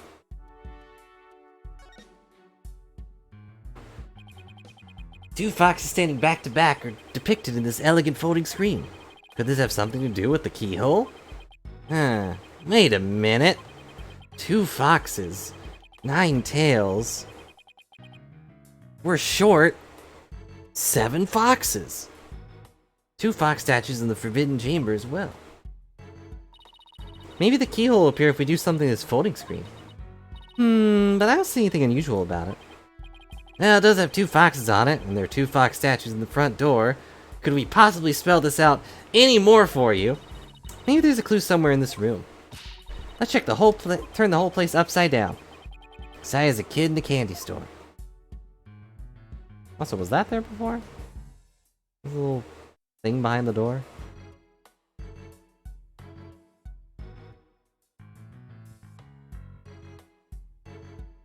I can't really select it, but...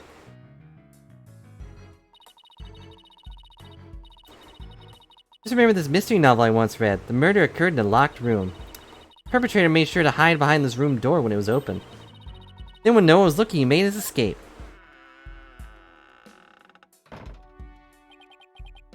A clever trick, but that would have been impossible in this case. See this broken Tanuki statue here? The door must have banged into it when it was opened. Oh, I get it. The killer couldn't have been there because of the statue. But also, why was the statue there?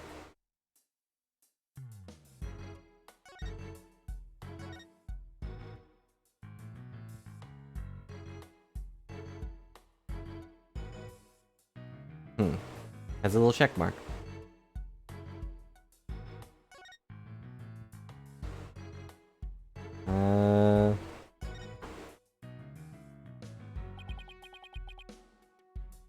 Still no keyhole, huh?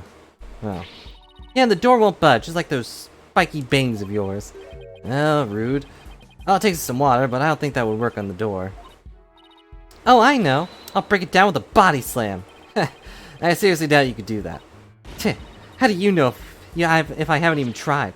No, wait, don't! Much as you hate losing, Athena, I think the door would win in this match. And I kinda need you for the case, so... what part am I missing here?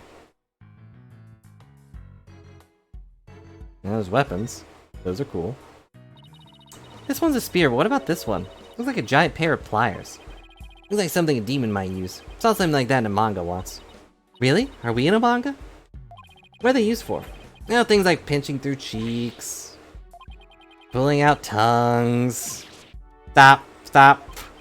Oh, and you should see what they can do to a person's eyes. Okay, I get the idea. I'm sure this one's just a simple can opener or something like that. Demons eat canned food? I always wonder what they ate besides people. Wow, Apollo. Whoops.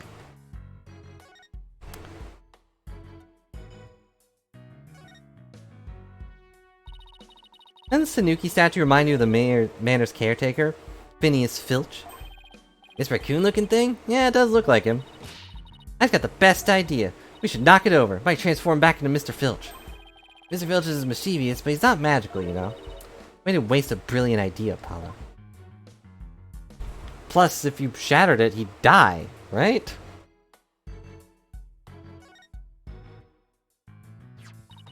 This statue originally depicted the 2 yokai holding a cup gesture of goodwill. Maybe Alderman Kyubi was planning on smoothing things over with Mayor Tenma, but he was murdered instead. By someone who intervened. Mayor was only pursuing the merger because he had been blackmailed. Who knows? If murder hadn't occurred, maybe they could have come up with a solution. Probably. Such as, I don't know, keeping his daughter safe. Can I rotate the thing from here? No.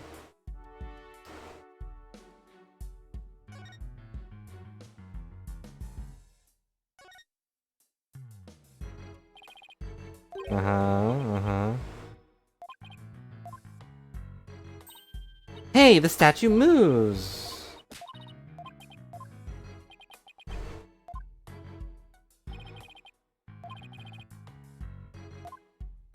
Does the folding screen not do that?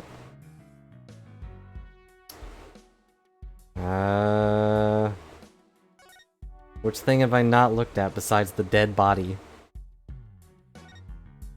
Maybe the bell? This one was awarded to Alderman Kyubi.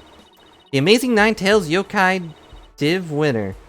Timatown Pro Wrestling Tournament. Yokai Division? I didn't know you could have a Division of 1. Probably should enter the tournament next time. I have the perfect name for you. The Mysterious Firebrand. Mild-mannered masked lawyer by day, demonic masked wrestler by night. No one's gonna hire a masked lawyer, Athena. You'd be surprised.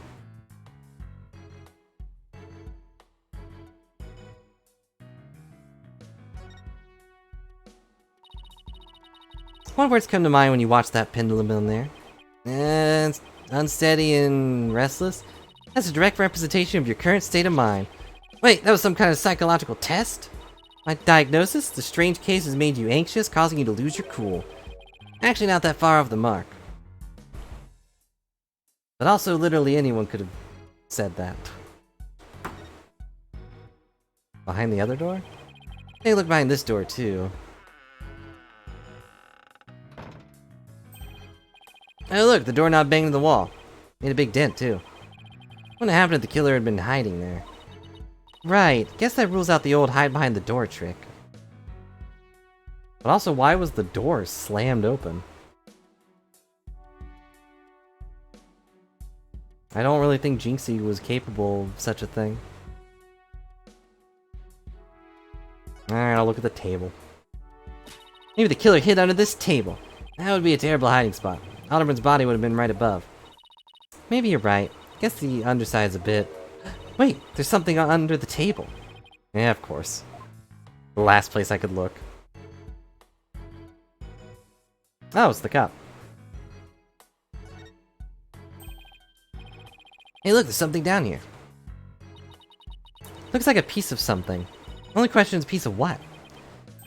Oh, I know. Might be a piece of this statue. Remember what Jinxie said? Shouldn't there be a cop watching us? You know, to make sure that we're not messing with the crime scene? I guess they have pictures, but... The statue originally depicted two yokai holding up a cup. It was a symbol of goodwill. This piece broke off and rolled under the table?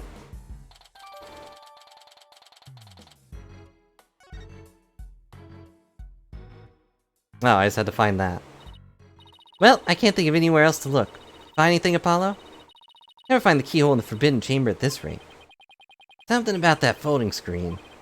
You know how those fox statues in front of the Forbidden Chamber move? The screen might be a clue as to how we're supposed to position them or something. Hey, I bet you're right. I've really been saying this whole dang time. Go over that screen with a fine-tooth comb. I mean, they're just beside each other, looking away from each other.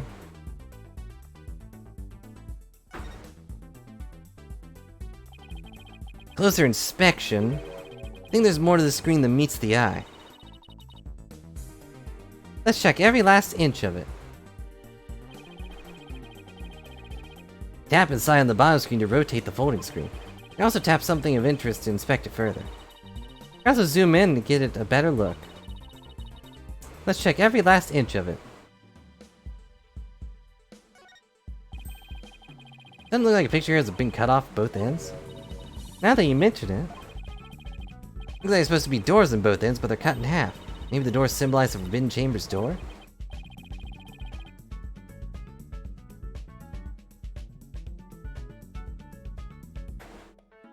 Now she throws digivices.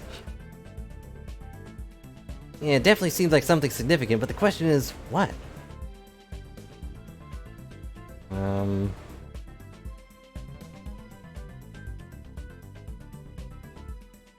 Oh. What could it possibly represent? What's this? Looks like a keyhole or something. Think it'd be the keyhole to the Forbidden Chamber? Nah, it's just a picture. Still, you know what they say. A picture's worth 1,000 words, or 1,000 doors. Picture of a key. Shape looks awfully familiar. Oh, I know. Shaped like a Forbidden Chambers key. Huh. Wait! What about the keyhole drawn in the center of the screen? Think the two are related? A key and a keyhole? Nah, no correlation to me. Maybe it has something to do with the heart. If you fold the screen up just right, the key and keyhole should overlap. Hey, I think you're right. Let's give it a try.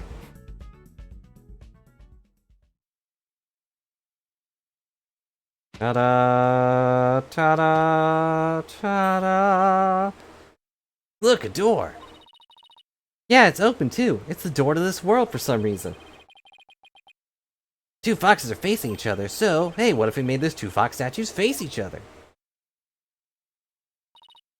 Apollo! Let's go check out those two statues that we're standing beside. Okay, help me move the statues so they face each other. Just like on the screen. Whoa.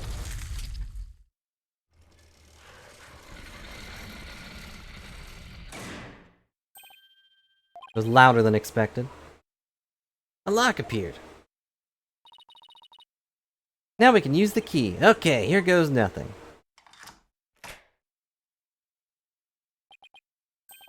It worked! Time to see why this chamber is so forbidden. What secrets could it hold, I wonder? Could it have Tim Mataro inside?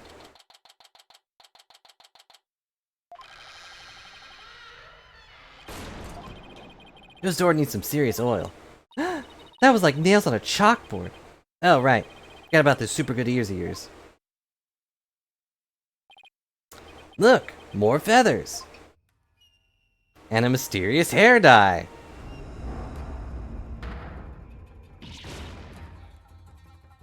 Why is it painted yellow? What the heck is that? Is that Tim Mataro? Statue? But there's something odd about it. All I know is I don't like it. But I can't explain why. You okay, Athena? You look kinda pale. Not scared, are you? What, this thing? Don't make me laugh. Heh, heh. You made me laugh. Really? Hey, look! What? What is it? Over there on the left. A bunch of stabs on that rack. That's not how you say it. It's staves. Kinda look like the staff we saw earlier. I mean, the one Jinxie said she saw Tim Mataro carrying. Yeah, I bet our Tim Mataro impersonator really did come here at some point. Well, what are we waiting for? Let's search the place. Ugh. Well, let's get the big one out of the way. What's this? What's this? It's ugly everywhere. Whatever it is, the package is really gaudy. The fact that there's no dust on it means it hasn't been here very long. Oh, it's a hand cream. Let's see what brand it is. Jesus, LaBelle! LaBelle? What the... But then, wouldn't that mean Mr. LaBelle was here? I guess so, but why? Well, whoever's dressed up like Tim Mataro must have taken the staff from here in the Forbidden Chamber.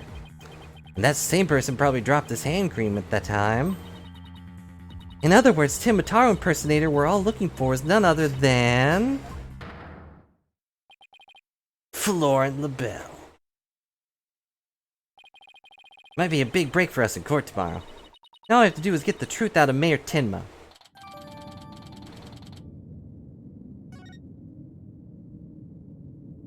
And he's gonna be like, well, you could buy that anywhere. No, you really can't. Did it yourself. Bunch of staves here. Wait, why did he say staves here now, but he said stabs earlier?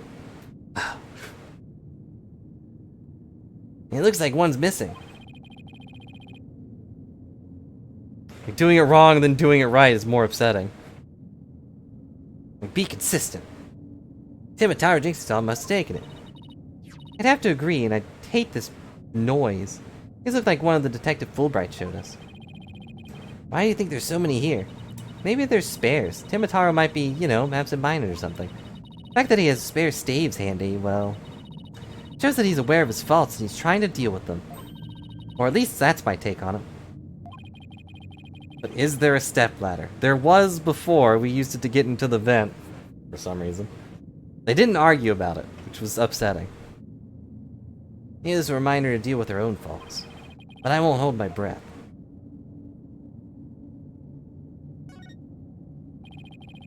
Looks like a gravestone or something. It reads, "Here lies Timataro, age 80. What? Cause of death, choked on a chicken bone. What? Say it ain't so! Besides, that sounds more like an autopsy report than an epitaph, if you ask me. Wait, you're joking around because you're scared. It's your coping mechanism. I'm not scared. Freak out Central. Right here, baby. Cut it out, Widget. I was strong in this one.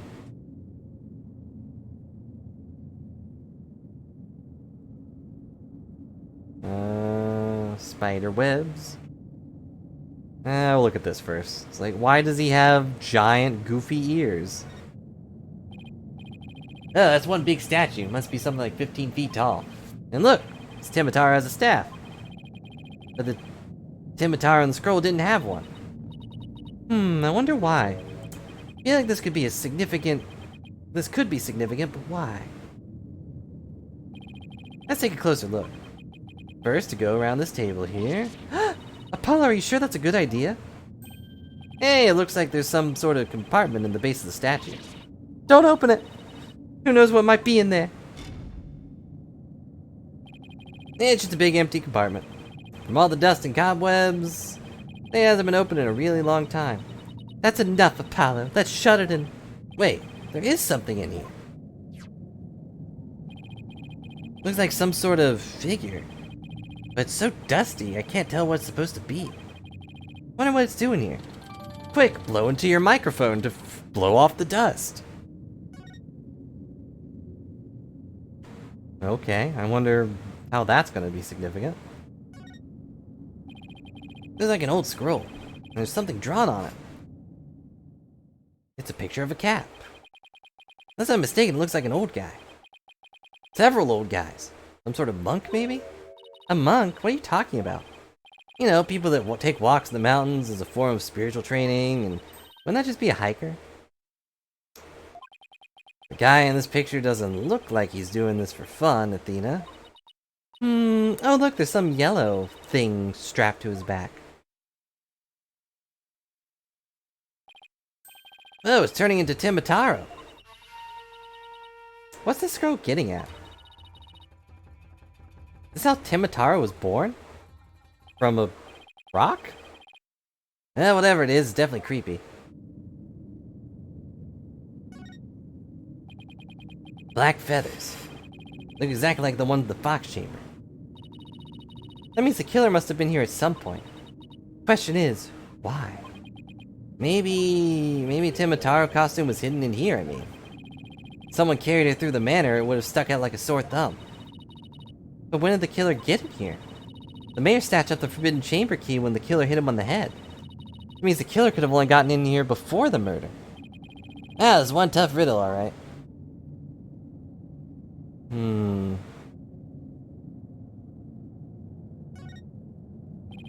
Stone lantern. Like those Japanese garden lamps. 1 second, I have a call apparently.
I'm back. I got a call for the pre-order for the Legend of Zelda stuff. They want me to go over earlier to be put into a group that will walk up and get it and whatnot. It's silly, but, you know, you get it at midnight, so what are you gonna do?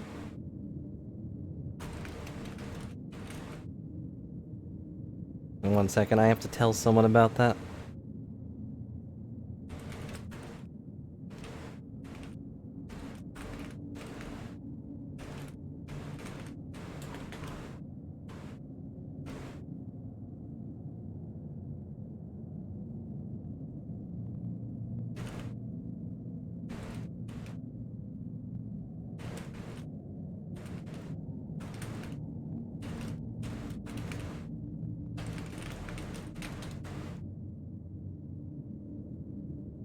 Okay.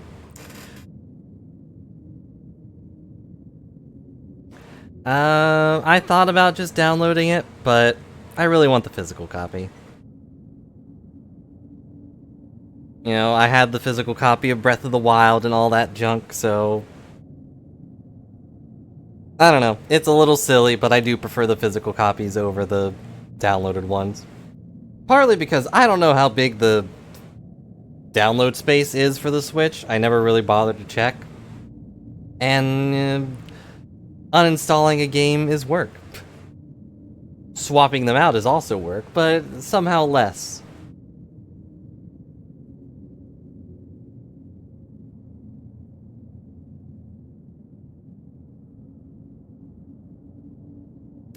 But yeah, I have to go over to the GameStop and put down all the money on it and have a sticker put on my receipt and all that junk. And if I want, I could get the collector's edition, but that's really expensive. I don't even know what's actually in the collector's edition. Let's see, Tears of the Kingdom collector's edition games. What is in it? Oh, it's the one that comes with the book and the picture and some other third thing.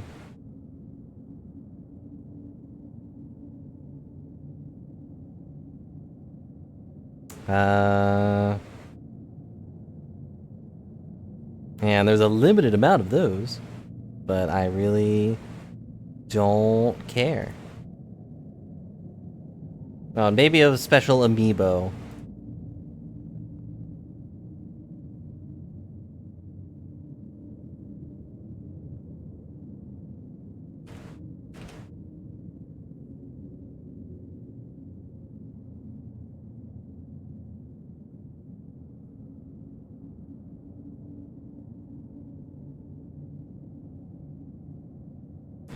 Yeah, they might. I don't know. Nintendo's awfully stingy when it comes to discounts. And yeah, I don't blame you for not bothering with pre-orders, but I know I'm gonna like the game. If it's even remotely like Breath of the Wild, chances are we're probably gonna beat it like 3 times. Based on how I've beat Breath of the Wild 3 times. Granted, once was because I played it on Wii U first and then played it again, but... Anywho... Like those Japanese garden lamps? Where's the switch? Lamps like these are lit by fire, not electricity, so there's no switch. Oh, here it is. What? It was hidden out of sight. I see Timotara's cell's been outfitted with all the amenities of yokai I could want.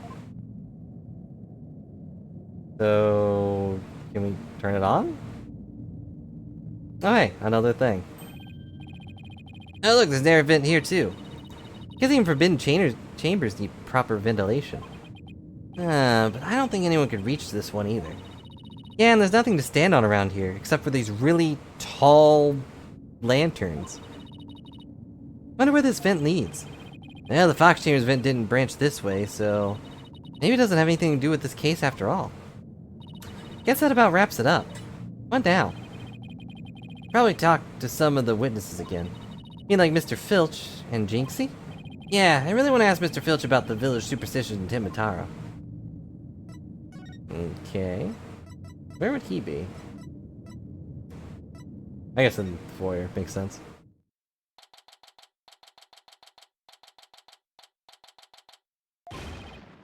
Yeah, it's the curse of Timotaro. We'll say I think I have his voice down. Whoop. You outsiders are ignoring the superstitions at our peril. Mind your business, will ya? Yep. Ouch! What was that all about? About a curse. Timotaro's gonna curse us all unless you stop sticking your nose where it don't belong. Stop the investigation. Listen to what them superstitions say. Let your mayor get arrested. Right, how about obeying the law before you go obeying superstitions? Huh? Hey, what are you doing with Widget around your neck? He's mine. You know better than go around stealing people's stuff like that. Same goes for my bracelet. Sorry. I promise I won't do it again. I noticed the bracelet. I didn't notice he stole Widget too. How did he even do that? Just yank it right off her head?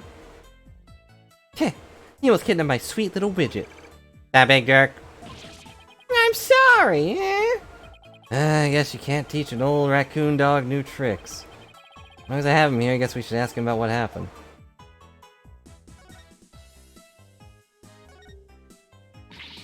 Can't believe you did that. It's one thing to steal a pair of shoes, but to steal Widget?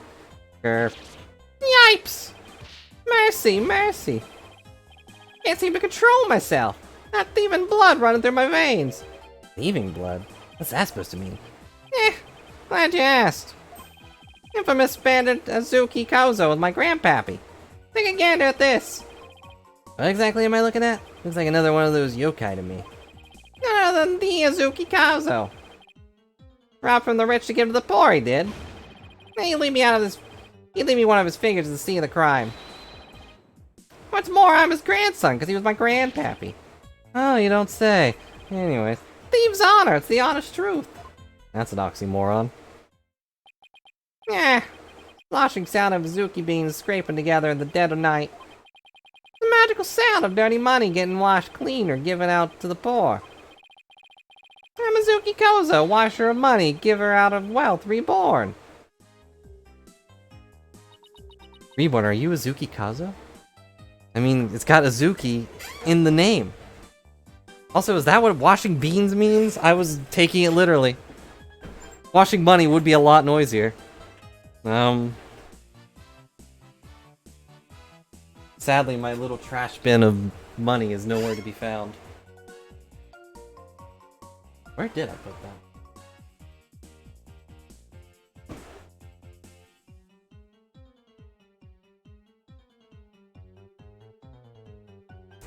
Well, my trash bin of money may have been pilfered at some point. Oh wait, right here. Oh, hello Mimikyu. We're washing money. Will this keep you up at night? It's Azuki Kozo, washer of money, giver to the poor. Well, hey Mimikyu, how's it going? Oh, and I heard Random showed you the Stabikyu I made. I'm glad you enjoyed it.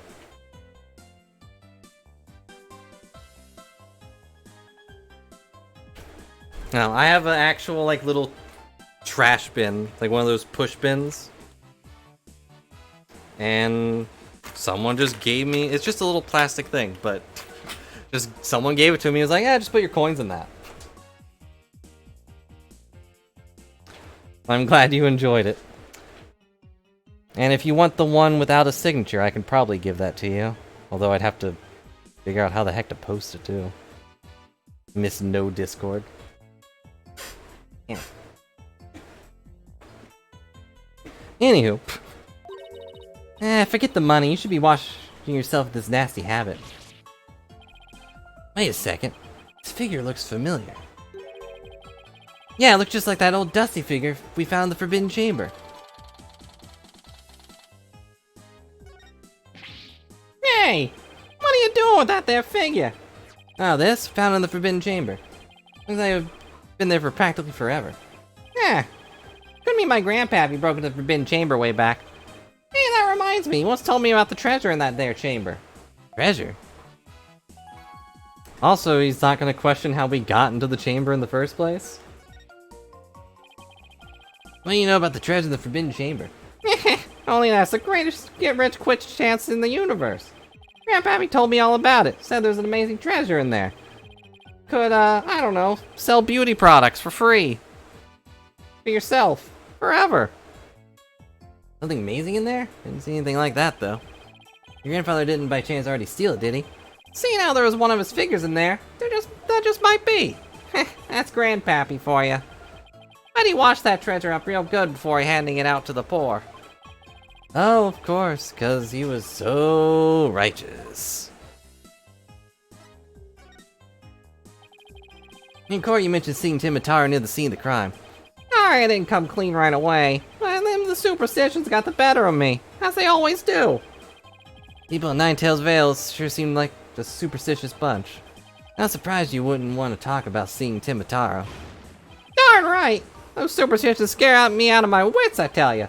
That's why I'm going to do exactly what they say from now on. You plan on staying here in Ninetales Vale? Yep. I'm going to keep living right here and keep with the old ways, just like Grandpappy did. You know, never mind that my boss is dead. I'm out of a job.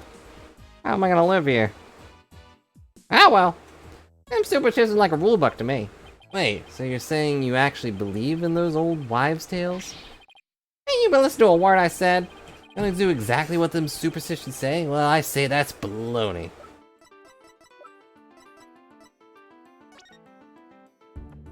Mm-hmm.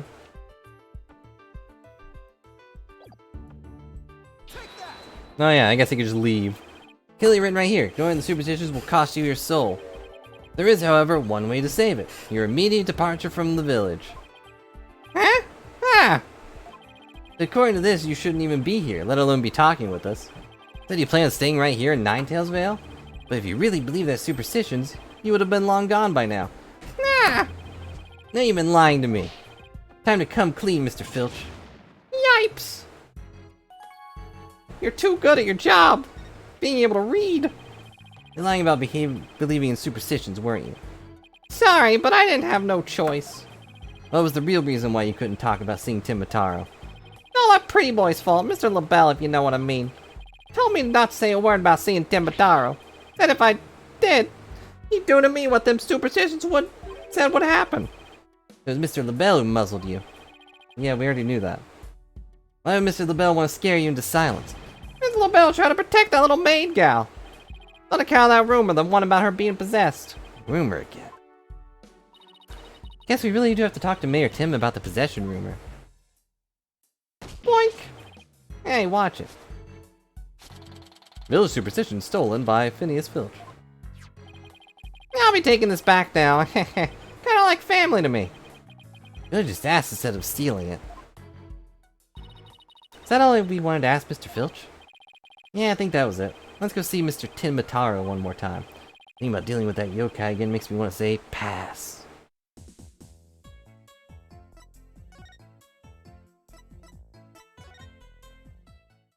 Ugh.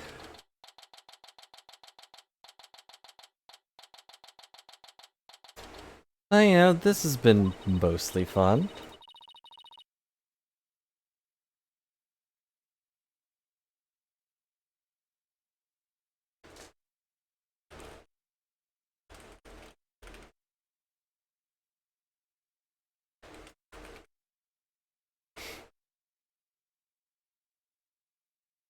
Lord Timma, your attorneys are here to see you, your malevolence. Hmm.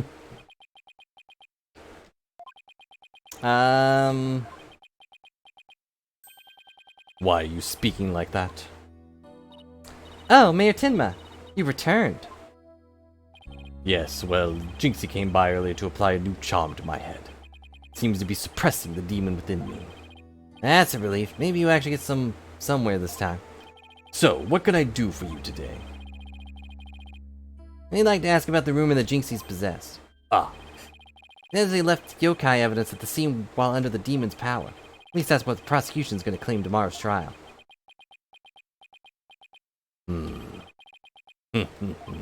Huh? Oh, no animation of it falling off again?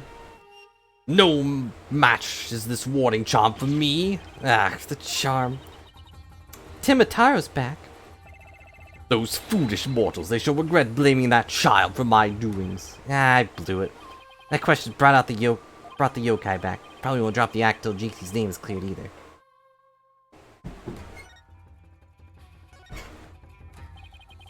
I'd like to ask you something about your aide, Florent LaBelle mentioned. You know that Jinxie's rumored to be possessed? I know not of what you speak. You're not trying to protect Jinxie, are you? You're doing a bad job. I, Tinmataro, demon lord of the yokai, protect a mere mortal. Caw, caw, caw. No affections do I possess of your race of humans. This is the past, apparently, Mimikyu. This is when he met Athena. So you missed all the setup. But we're dealing with the nine-tailed fox versus Timotaro, a bird. More of a flashback, but sure. They do this quite a few times, where they're like, back during that trial? Please, we already proved there was a third party disguised as a yokai at the scene. But if you deny that tomorrow, we'll never be able to clear Mayor Timba's name. But I've already told you, I know not what of you speak. I don't think we'll get anything more out of him. It's all over unless we can somehow prove that Jinxie didn't plant that yokai evidence. Hey Apollo, I think I got this one. I think I can prove she didn't do it. Really? Sure. I should be able to use psychology to explain the whole possession thing. Knock yourself out then. Wow, Athena's really something. Can really count on her when it counts.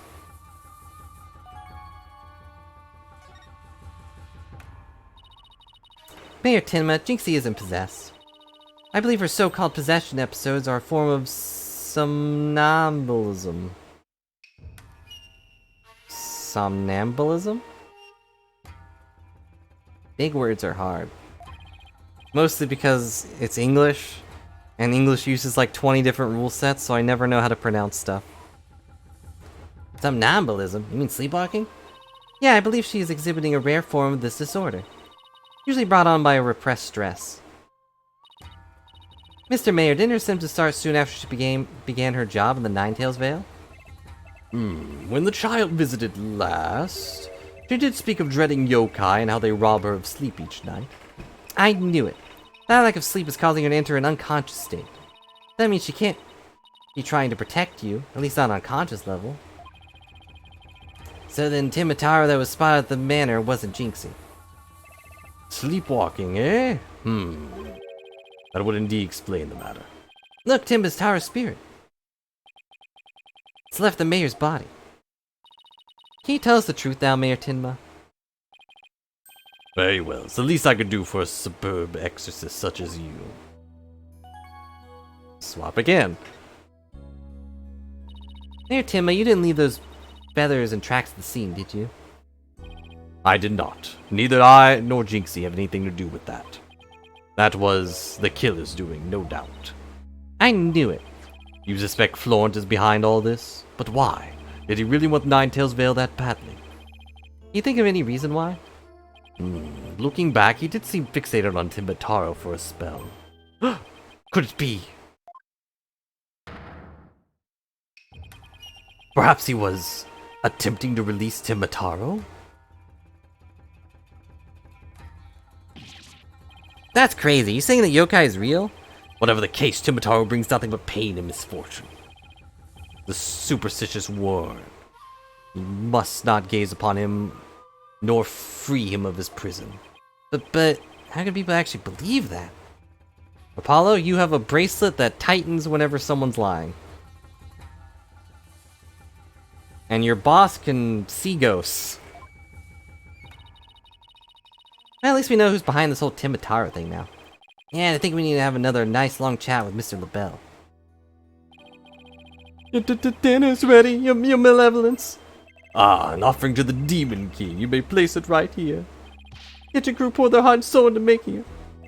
Did they now? I souls happen to be a favorite of mine. Just hold the hearts next time. Caw, caw, caw. Yes, malevolence, I'll remember that.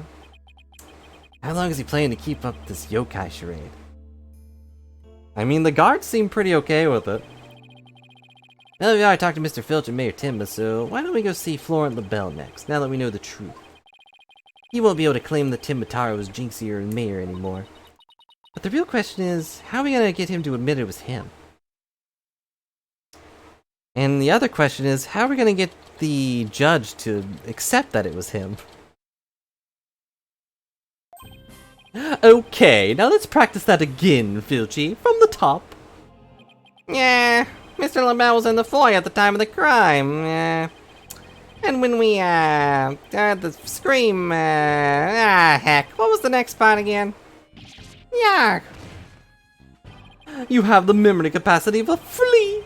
This is the 13th time you know. Now 100 times more and we're done. What on earth are they practicing? Yeah, I ain't cut out for this.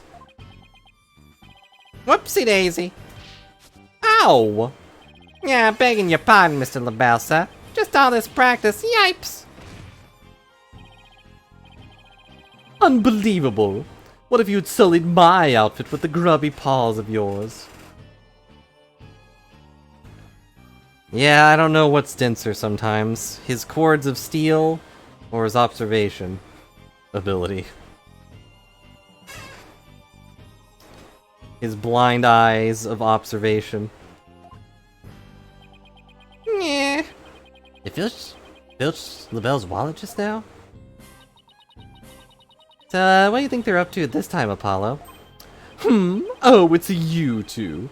Eavesdropping, are we? Pfft, you peasants are so tacky. Yeah, they're clearly not lying, so... Well, what do you want with me? Your confession to being Timbataro imposter would be great. It would be nice to write about now. Mr. Fields filled me in on a conversation you two had. The hell you had told him not to say a word about seeing Timbataro. Which I'm now just saying that he totally did do. Uh-huh. Filchy, you fool! I told you nothing good would come of you running your mouth. So why do you want to keep Mr. Filch quiet about that, Mr. LaBelle? Ha ha ha! Why, to protect darling little Jinxie, of course. But Jinxie was never really possessed. She was sleepwalking. Being asleep at the time, she couldn't have been consciously trying to protect the mayor. That also means she couldn't have possibly been Timbataro. Interesting, but where are you going with this? And also, can you prove it? Since you asked so politely, I believe you have a different reason for trying to keep Mr. Filch quiet. That reason be deflect doubt away from the one who was really Timbataro. Ah ha ha ha! Now this is getting interesting. Are you insinuating that I'm Timbataro?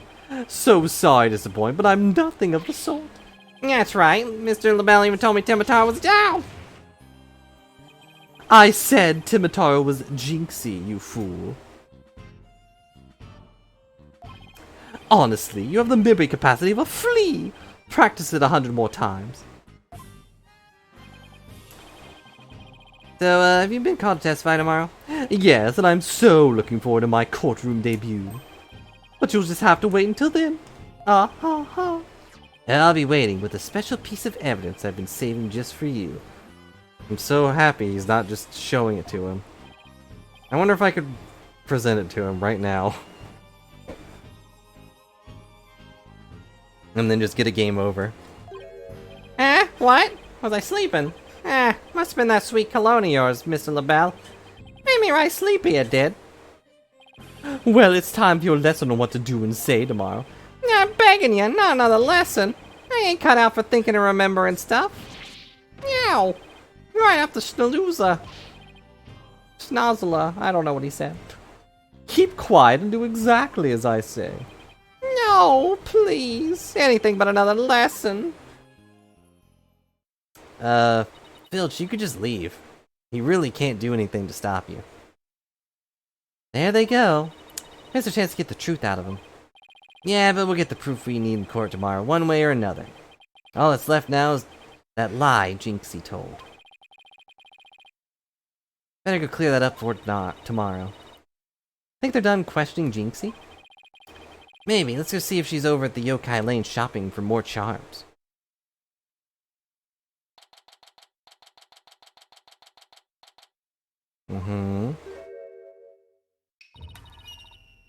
Accursed nine-tailed fox, my grudges but festered over time. She must be sleepwalking again.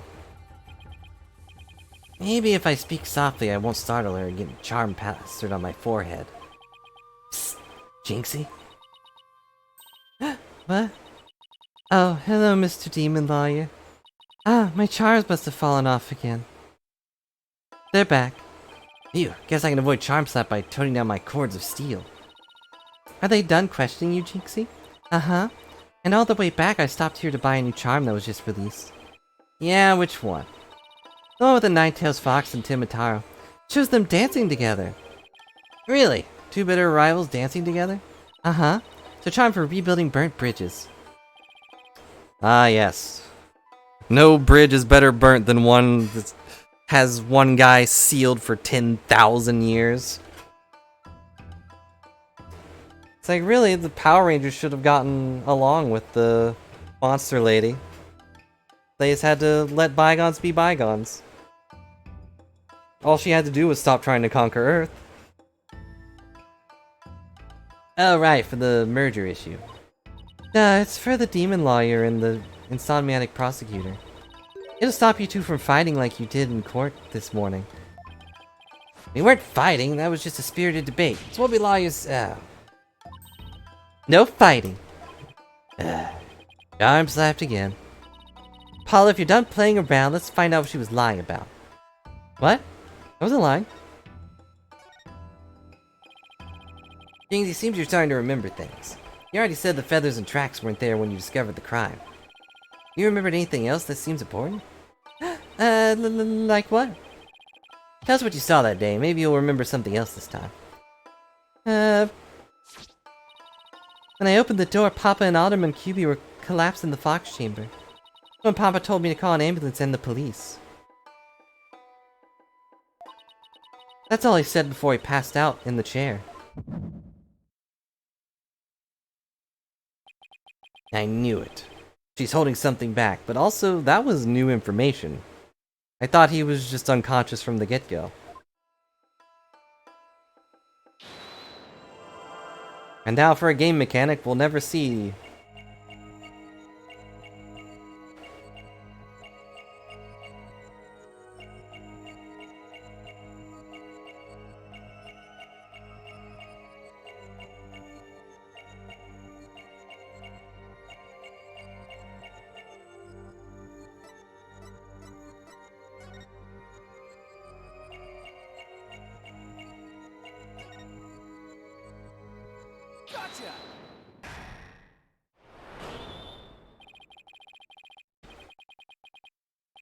You were very nervous when you said that's all he said, weren't you? I know, because I saw your fingers move as if you were going to slap someone with a charm. Like me! Listen to me, Jinxie. Very important. Did Mayor Timma say anything else to you? It was nothing. He was just talking in his sleep. Talking in his sleep while being conscious? So you admit that he did say something else? How could you tell? Only a demon could have such powers. Yeah, true.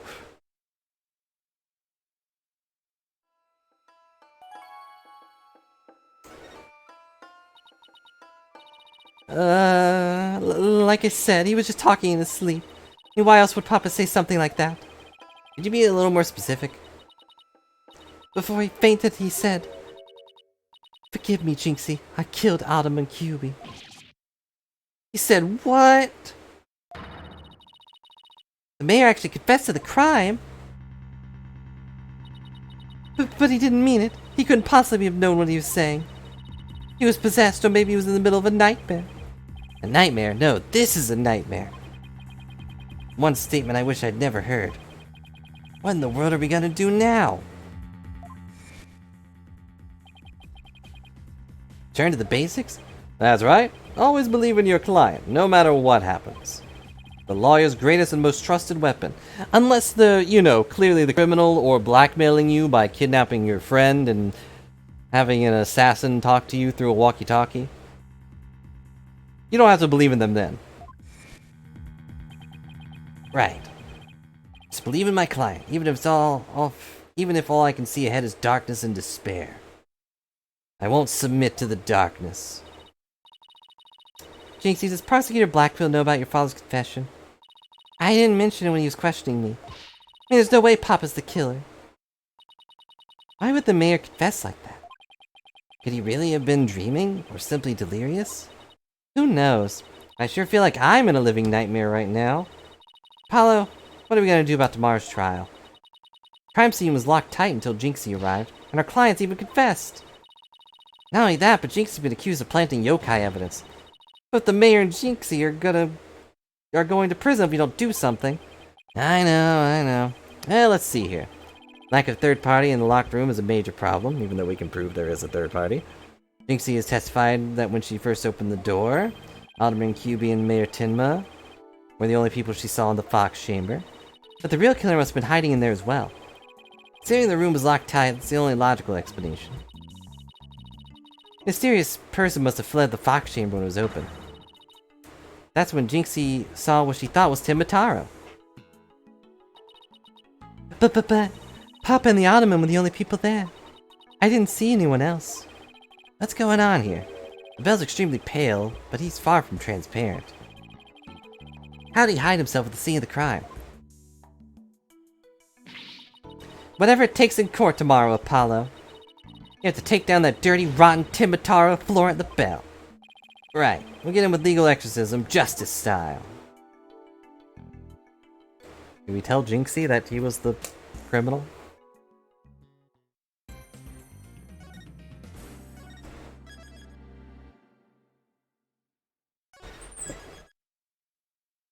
Well, now the question is, should I pause here or keep going?